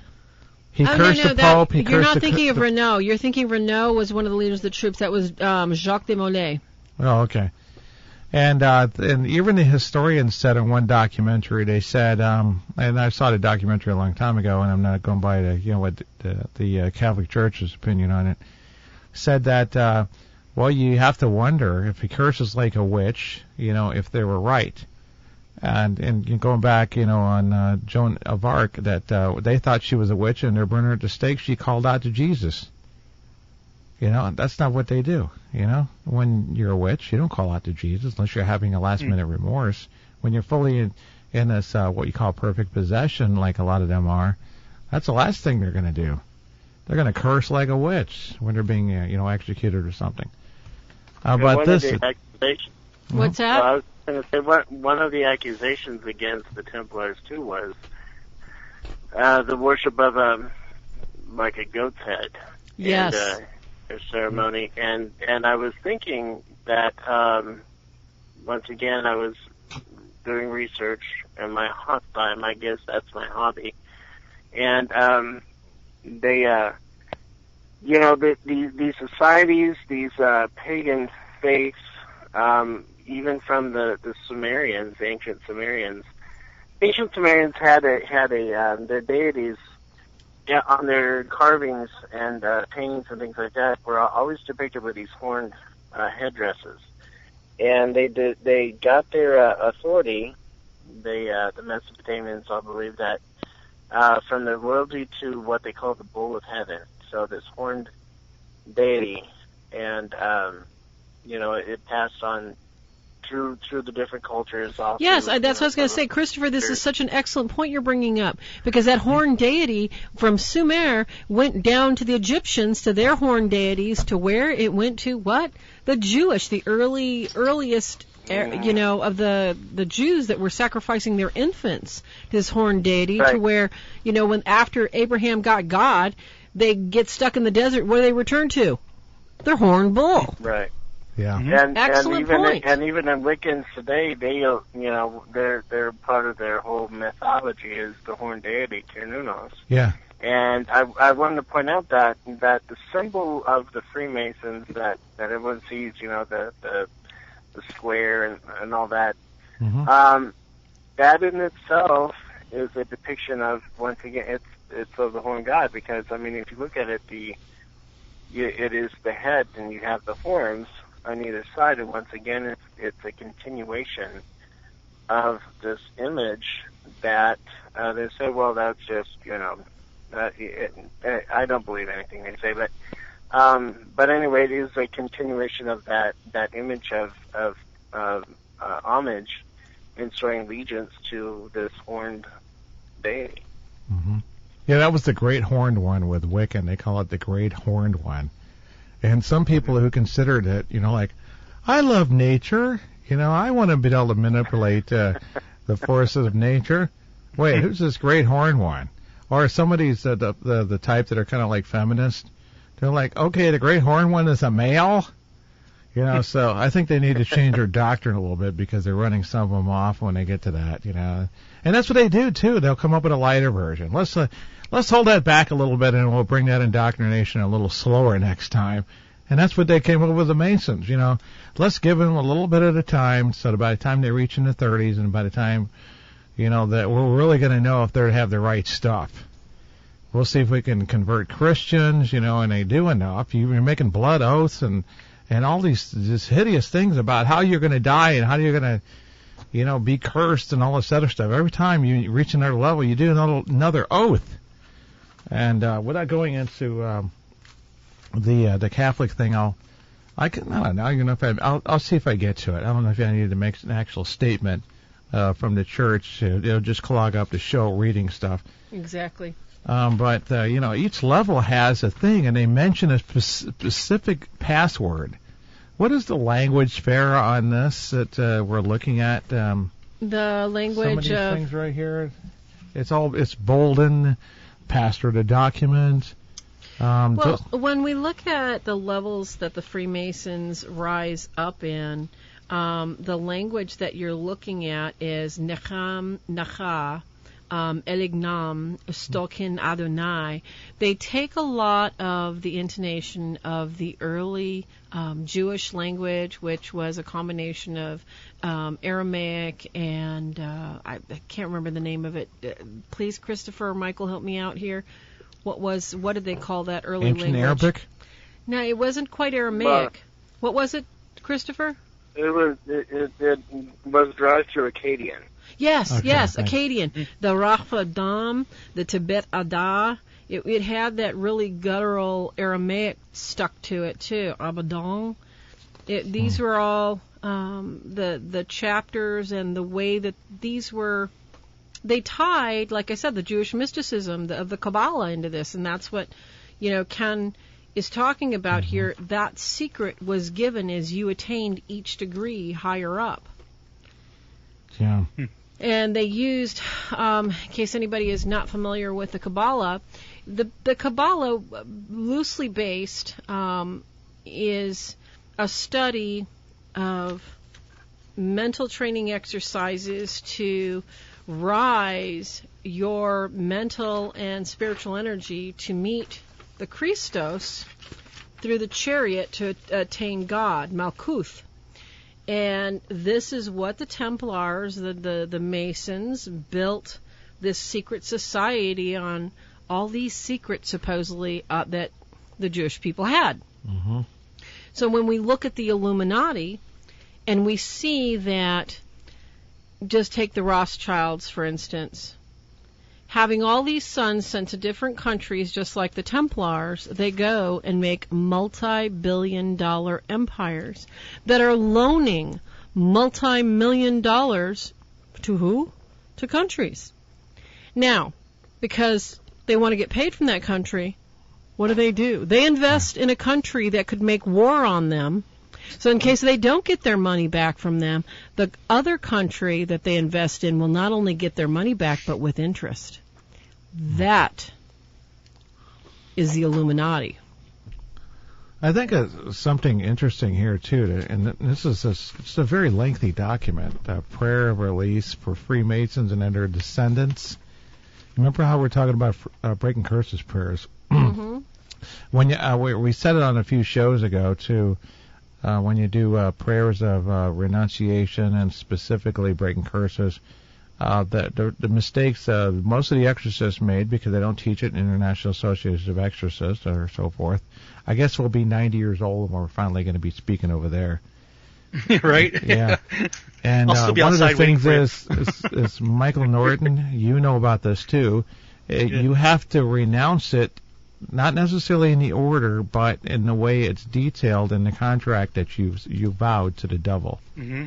Yeah. And you basically turn it around on, it and reverse it. Like everything you do. It's kind of like the complete opposites that you see in everything, light versus dark, and good versus evil. It's a little bit of the way that works. And everything is, you offer to Christ and you take away from the devil. That's right. personified. That's right. Listen to this, all of these degrees. The Red Cross of Constantine, the Order of the Secret Monitor. Listen to see if you recognize any of these. Masonic Royal Order of Scotland, and Mormonism. Did you know Mormonism, that Joseph Smith was a 33-degree Mason? And Mormons follow very closely. You'll notice that a lot of their practices are very much like the Brotherhood of the Freemasons. Mm-hmm. Yeah. Unfortunately, they seem very devout people and very clean-cut, but then again, so can Satanists. It doesn't. Have you guys ever done a Mormonism deliverance? Not yet. No. Mm-mm. Oh my gosh! It's like every time you hit the Mormonism part, they lock up and they won't talk. The demon, they just shuts their mouth, clamps down. Really? Oh, it's Mormonism. Here we go. Yep. Oh, I don't mean to alienate anybody, but it just means Yeah. that there's we know some good Muslim people. It doesn't mean they're cursed, but there's some break off people that don't follow everything to the letter, and then that's true. yeah. So everything's not black. It's the Order of Amaranth. The Order of Amaranth. Yeah, I thought you'd recognize that one. Royal Orders of Jesters. That's funny because that the Shriners are associated with that, the circus. Isn't that funny? Remember them, the guys with the fezzes and they're riding the little bicycles? I never liked fezzes. Yeah, there we go with the fez again. Manchester Unity Order of Oddfellows, Buffaloes, Druids, of course, Foresters, Loyal Orange, Black and Purple Lodges, Elks, Moose, and Eagle Lodges, Ku Klux Klan, for all you liberals out there trying to peg the wrong people with the KKK, the Grange, the Woodmen of the World, Riders of the Red Robe, Knights of Pythia, for you Pythian Castle fans. Yes, they are an order of Freemasons. And nice. Mystic Order of Veiled Prophets of the Enchanted Realm, the Women's Order of the Eastern Star. Did we sound that one familiar? Yes. And the Ladies of the Oriental Shrine. It's probably to get it across into that culture. White Shrine of Jerusalem, Daughters of the Eastern Star again, and International Order of Job's Daughters, and of course the Rainbow Girls. And D. Malay, don't forget the D. Malay. That's the boys' version. Oh, there it is, Order of the D. Malay. Thank you very much. See, that's why. We have to have Pharaohs. We have a question, folks, from the chat room, and we have to get to it because we're in the last 15 minutes. All right, guys? Everybody on board? Everybody got your ears on? It's time for Mouseketeer ears. Okay, go ahead. Now I got to find it and make fun of me. All right. Roddy has a question, and this I think is pretty important because Kevin, Michael, Christopher, and Deb, I know we all have our own personal, strongly held beliefs about what's happening with the Freemasons, the Illuminati, and the Bilderbergs, the Rothschilds, and the Bunko Soros, and the people paid by them. Our guest would like to know, do you believe that the Masons can be stopped? And if so, how? Who should we pick? Let's spin our little wheel, Ken. Oh my gosh! I think these things are gonna have to play out because of the apocalypse. Just say a name. Don't talk. All right. Well, let's start with Christopher. Pick on our Michael Christopher. I think short answer would be yes. They will be stopped because they are just creatures, and the one that will stop them if we don't suddenly wisen up and wake up, then Jesus will be the ultimate one. At the end of the film. Amen. Yeah. That's right. Mm-hmm. All right. Well, Deb, we haven't heard from her in a while. Then we should go to Kevin. Sorry, Michael. I guess we've been all talking too much. Deb, wake up. Was about the the Masons and the Illuminati will be stopped. Will they be? Do you think they'll be stopped? Did I ask the question right, Farah? What was the question again exactly? The question is, do we believe that the Freemasons can be stopped? And if so, how? Well, I believe, this is just my belief, not anybody else's, Maybe that not. they can't be stopped unless it's through Jesus Christ. Yeah. True. I think it's gone too far. I think the people will look at the news media, for example. Every piece of news media flies the propaganda flag, except for, some of Fox. I mean, that just shows you how the politics are. So you do really think that we're going to get the truth on this enough to where just, someone besides our small group of people here are going to get it? And that's the problem. And who else do you think is in the Illuminati? It's the politicians Yeah. as well. Yeah. Well, if you look at, I'm sorry, we still need to go around the table, but real quick, if That's you look okay. at look at past videos, in doing research the past 2 weeks, you guys, you would not believe some of the stuff that I pulled up. And I looked at a lot of videos from past presidential debates, and you can tell, all right, okay, because especially I was on debate team, all right, in high school, in case, nobody knows that I got a big mouth and I just like to run it. There is actually a point to all this. And if you watch, that's another thing. I studied handwriting analysis. I studied body language because I wanted to understand, why was I abused? Why was I molested? Why did all this stuff happen to me? And who were people and what did they do? So, this kind of stuff fascinated me. So I was in debate. It's like, oh, really? I'm going to use logic and reasoning. You look at these debates, I guarantee you, if anybody looks up debates, we could go as far back as, Kennedy. You look at some of the debates, and you look at the posture, and you look at the facial expressions, and you look at these people, the players have already been picked out. The people that are won have already been picked out. They already know they're going to win. Their cockiness, their assuredness. And that was, I don't know, God must have had his hand in this election somehow, some way, whether Trump is a good person, bad person, that's for God to decide, but so far he stands up for a level of morality that people haven't stood up for in many years. That's the bottom line. And totally threw a wrench, excuse me, Mr. Monkey Man, not in your monkey works, but he totally threw a wrench in the works of a lot of angry little cockroaches out there. Because I'm telling you that it's like when we ask each other, can the Illuminati, the Freemasons be stopped? If they can't be stopped, why do we have Trump? He is the most entertaining, ignorant, fun-loving, jack of all trades, next door neighbor guy I'd want to have a beer with. I mean, he's just great. So Tell me. He supports all the things I think are right. I know, but he doesn't drink, exactly. I'd probably have to make him some soup and watch him slurp it all over. Yeah, he's not a Freemason, by the way. No, as far as we know. I don't care what that video says. So who is next about stopping the Freemasons? I went on a roll. I apologize. Kevin. Can they be stopped? I'm glad you said the Trump factor because, just ending the TPP alone is huge against their plan. Could you believe that? Yes. Could you believe that? Oh, my gosh. Yeah, they're so pissed off about that. Gosh.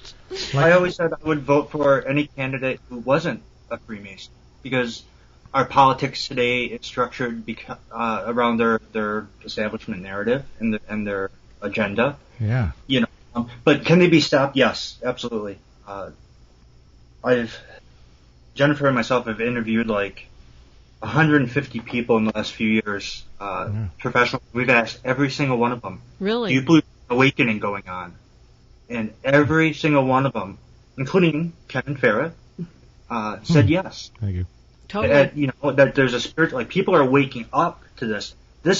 Our grandparents didn't, some people did know about this, but more people know about what's going on now. The cat's out of the bag. Okay, and you're right, and that's why Trump won. People are tired of this. It's like people are learning what's going on. And we have momentum, people. Yeah. We have momentum, thank God. Praise God. Yeah. Because absolutely. And besides, evil, good and evil fight, and good wins in the end, because evil always turns on itself. Yeah. Wow, that's a good point. Sometimes you get that. It's like, I want power. No, I want power, but they both want power on evil terms. And they'll fight each other. Joy, strength, and unity. So I think that, we have things, as bad as things are, I'm still learning about all kinds of the horrible things, researching conspiracies and stuff. Yeah. So do you think the Freemasons can be stopped, Kevin? That's the question. Do you think they can be? Well, some people say that there's a coup against them. A serious coup. Yeah. Now, who do you think is leading that coup? Do you think it's Soros, or do you think that it could be against the real Illuminati? A coup for the greater good. In other words, there are people in government and military and he means a coup against them that have greater good hearts, and understand what's going on, and they realize there's a Luciferian secret empire calling all the shots, and guiding our culture and our society and our they're changing our morals from good to anything goes, and from now nothing is shocking, and it's just. But at the same time, people are waking up, and we're starting to stand up to it. And I just hope the momentum continues, because I thought, I really thought, that they were going to put Hillary in office, and we know they plan to. I did too. Oh my gosh, I was ready to bury myself in my own backyard. So many people were freaking out, and here Trump won, and it's like, but keep in mind, yes, on one hand, it's some people say, well, it's just, he's the captain of the Titanic. In other words, he's the next captain. So after Trump, we just, the victory is that we put someone in office that wasn't a Freemason in the top seat. It wasn't destroying our country. Now, some people say, well, his parents were Freemasons, or he had family members that were Freemasons. And my thing is, well, he's certainly standing up against the establishment narrative. And that is, like you said, he's putting so many bolts into the thing. So, as long as he keeps doing that, go Trump. I agree with you. Go Trump. Okay. The only thing I wish he would choose his words wisely. I know he needs to stay off Twitter. He's too much like me. He's not 12 years old anymore. Speaker. When I get pissed off, I don't care. I'll post names, everything else. But I'm a Trump supporter. Well, it's okay if you don't support Trump. We're talking the logistics of the world organizations such as Masons and the Illuminati controlling us. Would anybody else like to log in on can the Masons be stopped? Yeah. Michael? Well, actually, I believe they can, because anything that Satan touches in this environment, this universe, is in decay. everything. And so he's never bigger than Jesus. In fact, when we deal with the stuff in the occult in our sessions, they have the false Jesus that was there, the false hierarchy of Trinity set up. But when real Jesus shows up, they scatter like roaches, you know? And when they have that confrontation with the real Jesus, they're going to scatter like roaches and dissolve. They don't come back. When and where it's going to happen, I don't know, but, you know, it will fall. You're right. But that's a good thing. Yeah. The fact that Trump got in office means they don't have as much control as you might think. And Exactly. I can't think of any strategy why they would let someone in who would derail a lot of their big plans. For some reason, I think they failed to. I think they relied too much on the illegal vote. There was 4 million people in California. And you remember Jerry Brown made that legal for illegals to vote. And then Barack Obama, fact, he said this, and there's videos out there. You can even see it still. He said he's going to have your back if you're an illegal and you vote. Exactly. Go vote. So he During was promoting Hillary's that campaign, that was freaky. Yeah. And you know what? Here in this state, Jerry Brown still won't disclose the votes of who voted where. Yeah. You're Because kidding. I guess Trump, a couple of the states did because Trump was trying to prove, you know, that Hillary wasn't the popular vote. But here in California, he won't disclose. And when they have that confrontation with the real, They won't take their pants down. Yeah. Bad boys. Well, it's part of the picture. That's why we're mentioning this. Definitely part of the bigger picture. Yeah. Because, folks, when you look at it, if you actually look at can the Masons be stopped? All right, if you look at our world today, our water is fluoridated. And before the show came on, Kevin and I were talking about the trials on live people by the Russians and Hitler, and what fluoride does to the body, and how the prisoners were provided fluoride in toothpaste, but not food at Auschwitz and the other camps. Fluoride destroys, not only creating Alzheimer's, but it also destroys your neurological function and dumbs down your brain to a point where you're docile. Sound familiar? So we've got a culture that's been dumbed down by fluoride. Our food has been mass-produced by Monsanto that is completely adulterated the genetic code, which in turn is altering our genetics, whether we know it or like it or not. Yet, we're talking about can the Freemasons be stopped? We have mom and pop stands all over that they can't stop. They're using natural cow poop, natural deer poop, whatever they've got available, and they're growing good food. Unfortunately, the sad thing is it's really expensive, but they're growing good food.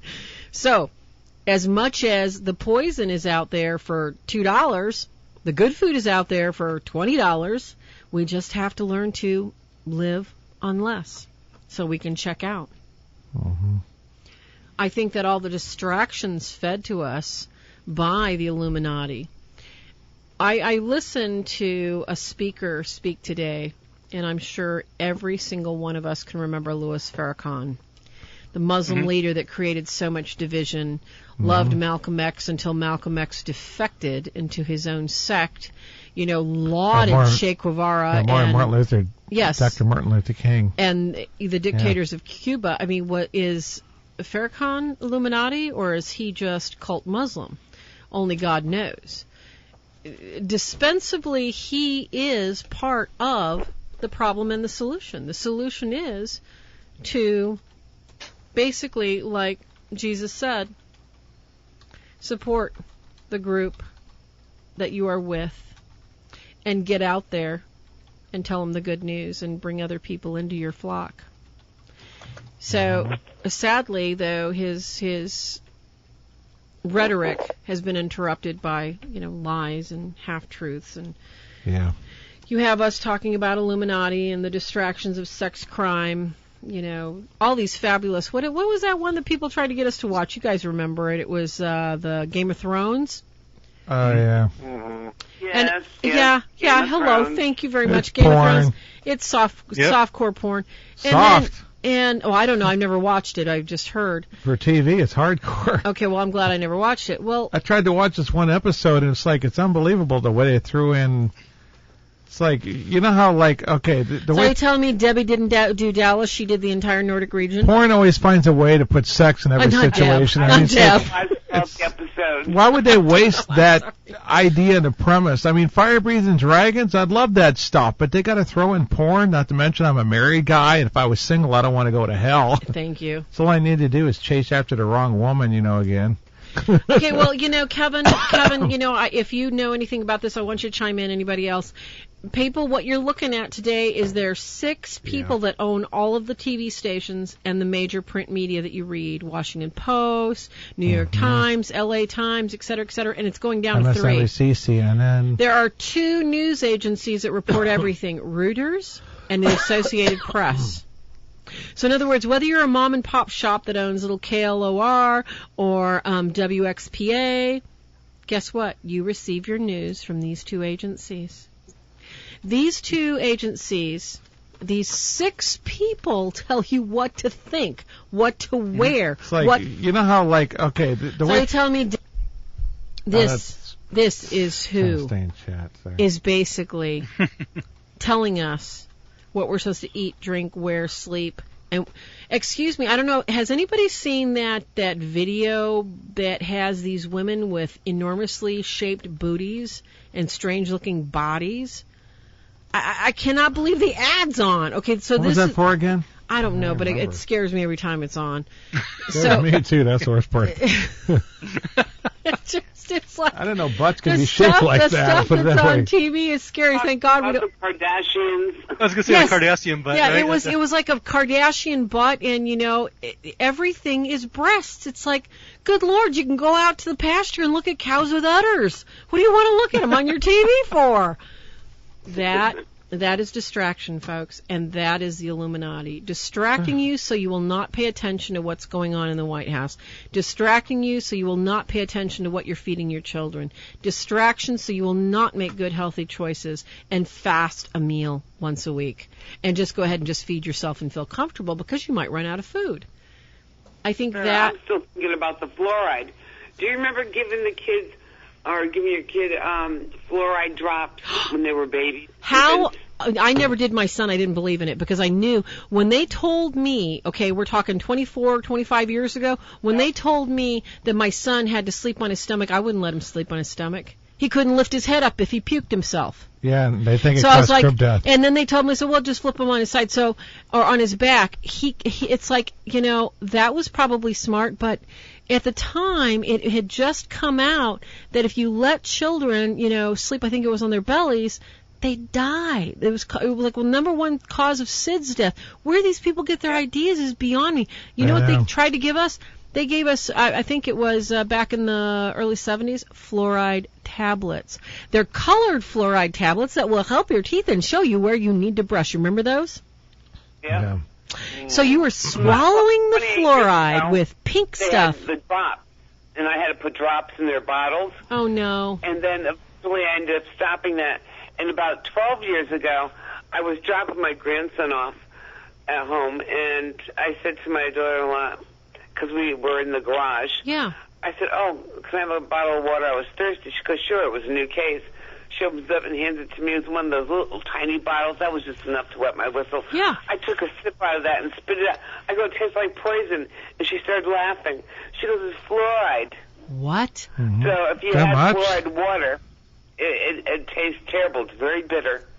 Oh, my God. Well, here's one of the problems with that, too, is that we have 2 sides that are working on this thing. The doctors don't like vitamins.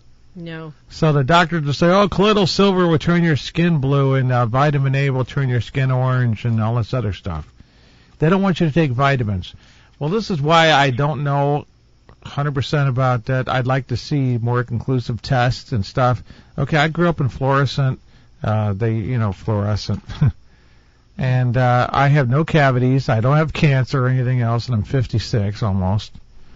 And I'm not saying fluoride's good or anything like that, but I wonder, wouldn't this put the doctors out of business like we found a cure for cancer? You know how much they make on cancer cures? They still use the 50-year-old chemo. It was probably more than 50 years old now. And they make a fortune on it like the gypsies used to do. Like, totally. You want to talk to your husband? He has left now. You must come back tomorrow and bring $40 more. I mean, the doctors have found the same game. That's why they got occult symbols in their, so-called medical things. I'm not really 100% sure and sold. Oh, the Nazis put it in their waters. What if the doctors made this crap up so you go to the dentist because your teeth aren't... I don't have a cavity. I have no cavities, and I've not been... Remember how long I drank soda? Ever since you know me? Way too long. I've only quit lately. So I have no cavities. I still don't. No. And I don't have cancer or anything else. You also else. got your teeth coated, too. I'm not sure about that one, though. That's the only thing I'm saying. I want proof. Because I know how they are, and I know the way they try. Well, look what they're doing. They're acting like, Trump's a Nazi, and good is bad, and bad is good, Antifa's good. Oh, it's okay. Antifa showed up with all these clubs and bats with, nails driven through them. Well, I'd like to go around the table, for our last fling minute. I'd really like everybody's input on what, because we're all a variety of different ages. What is the biggest change that you've seen in our world today that disturbs you since, about the time you're running around in knickers, 10 years old, to about now? What is the biggest change that you see that ought to alarm people and make them think, do we really need that? Can I start? Yeah, please do.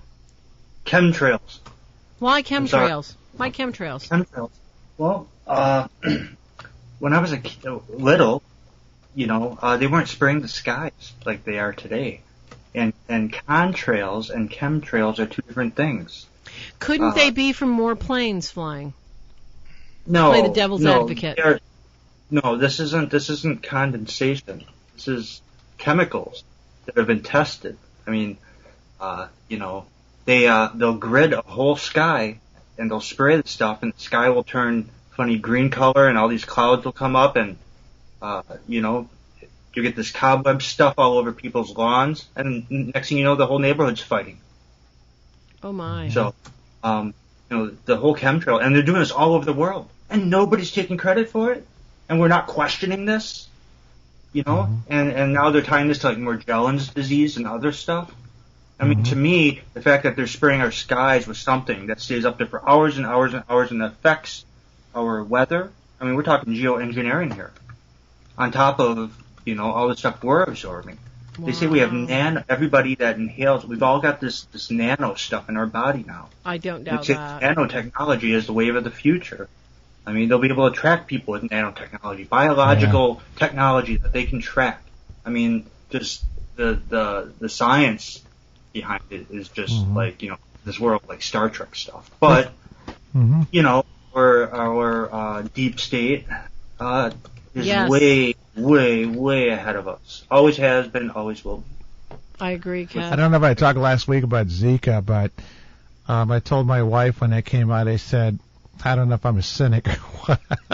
Okay, I'm a cynic, right, Farah? I was like, okay, whenever someone gets extracted with us in the United States because of a supposed outbreak, and there wasn't much of one. Like, it was like the Ebola. One stewardess got it, that's it. And they tried to make it look like, oh no! So they're making money for the pharmacies, and and they're probably paying people in the news media to tell about it. Yeah, think about it. Zika, where the hell did it go? So Zika is not produced any flathead children. Have you heard about it? When we hear about it, Zika's starting to spread. So I think it's a pharmacy thing again. They were trying to get, the CDC was trying to get several billions of dollars to research us, look into this, spend more money we don't have that we're borrowing from China. So more of the problem. Don't trust this stuff out there that you hear is what it comes down to. Anyway, next person and passenger. Okay, jump on board, folks. Okay, I'll let you know what bothers me. Please. It's pharmaceutical. Why? What's been the biggest change that you've seen since you were a kid?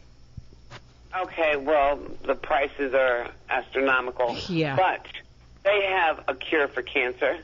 The government won't release it because it's $1 billion a year, paycheck. True.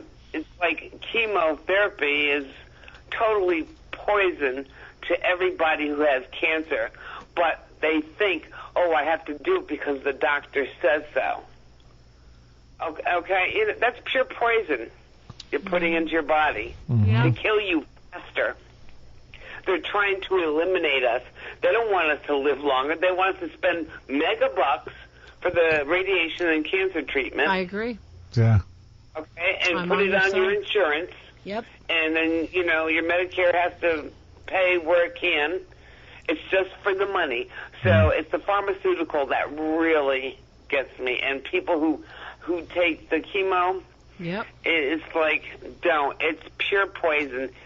What you should be doing is having cannabis oil. I'd say pray your ass off. Your ass off. Screw cannabis Yeah, oil. well, All it does is ease the cannabis- symptoms. Yeah. Cannabis oil is oil. known to cure Yes. cancer. I wish I don't had know if it that's true. myself. Look at the data on it. I think it's just to push the. Well, let her to get finish pop talking. We ass. can go around the circle. I think it's bullshit. Sorry, We'll go ahead. around the circle. Ken, potty mouth, I'm going to slap you when I That's see right. you. He's going to have to put a quarter in the jar right now. All right, you're gonna make me laugh. Oh, I Quit it. got under your skin, didn't I? Totally. Yeah, I think it's more propaganda. Really, So I seriously. agree. Look at the agenda. Look at the benefit. Go ahead. Who's next? Who's next? Michael, you're up. Hey. Yeah, we're having some weird stuff going here in California. We are building high-density homes, which means homes with no yards, What? multiple families, on top of our old homes and our What? farmland. Yeah, it's getting crazy. Oh my gosh. it's Is like- this for illegals? At H-1B Homeless? visas. Oh my For gosh. family units. And so we're literally being driven with high prices and stuff out of our own neighborhoods. Like when I sell my house here, I can't live here anymore. You have to move somewhere else. Two of 'em in our Right out of block. state. It's Maybe okay. your Well, neighbor it's okay. Missouri. You can come live with us. We have room in That's our right. backyard. But Yeah, the it's numbers are a lot insanity. It's higher. going around Right. right now. Been there. And it's also our water too. We're pumping our water down to Southern California while we're selling off water rights and stuff Wow. from farms Oh my to gosh. fuel these high density homes. It's really insane. Wow, that's crazy. Oh, that's great. Hey, Farah, let's go across the border and then come back, change our name, and then we'll get new cars and houses That's and what I'm everything thinking. for nothing. Yeah, you can be Jose Loco and have Yeah, thanks Taco a lot, Tuesdays. Obama. Yeah, nothing started until We'll have that Taco happened. Tuesdays in Well, our it started backyard. with Bush. He tried to do it. You know, you never know what the mystery meat's going to be. Mhm. From China. Exactly. That's Now, I got true. lots of squirrels Got poop back in here, it. but I'm not telling anybody. Yeah, that's probably right. Squirrel poop. Yeah. Oh my gosh. Christopher, did you chime in? No, not yet. I was thinking. At least. I've mentioned on here before about just how God, by God's design, how women are the compassion and the hearts of the family, and the men, the dads are the strength, Yes. and how they're supposed to combine. But So that- with each passing year, I see more of let me just say, about 12 years ago, there was a story that I came across, and it was grade school out east, somewhere out east, and it involved I think they were in third grade, third or fourth, a boy and a girl. The boy had a T-shirt that he wore to school that said "Boys Rule." The girl had a T-shirt that said "Boys are stupid." Oh no. And the boy was made to go, was told that he could not wear that, he was not allowed, and they called his parents, and he had to go change his shirt. What? But there was no uproar about the girl. And you show me now, because I see these shows, with my own kids, and I try to steer them clear, to other things, but Yep. you show me a commercial or a show where the male character, the main male character, is any example of strength or any type of wisdom. He's usually the bumbling idiot that needs the woman of the house to Yep, save him. that's true. And to me, the older I get, and I just see that shit because I maybe I didn't recognize it as much as a kid, but with my own kids, I notice that even Channel. more, and God it seems bless. like as we continue in time, the very strike at the heart, or not the heart, the very strike at the strength of the family is being repeatedly knocked again.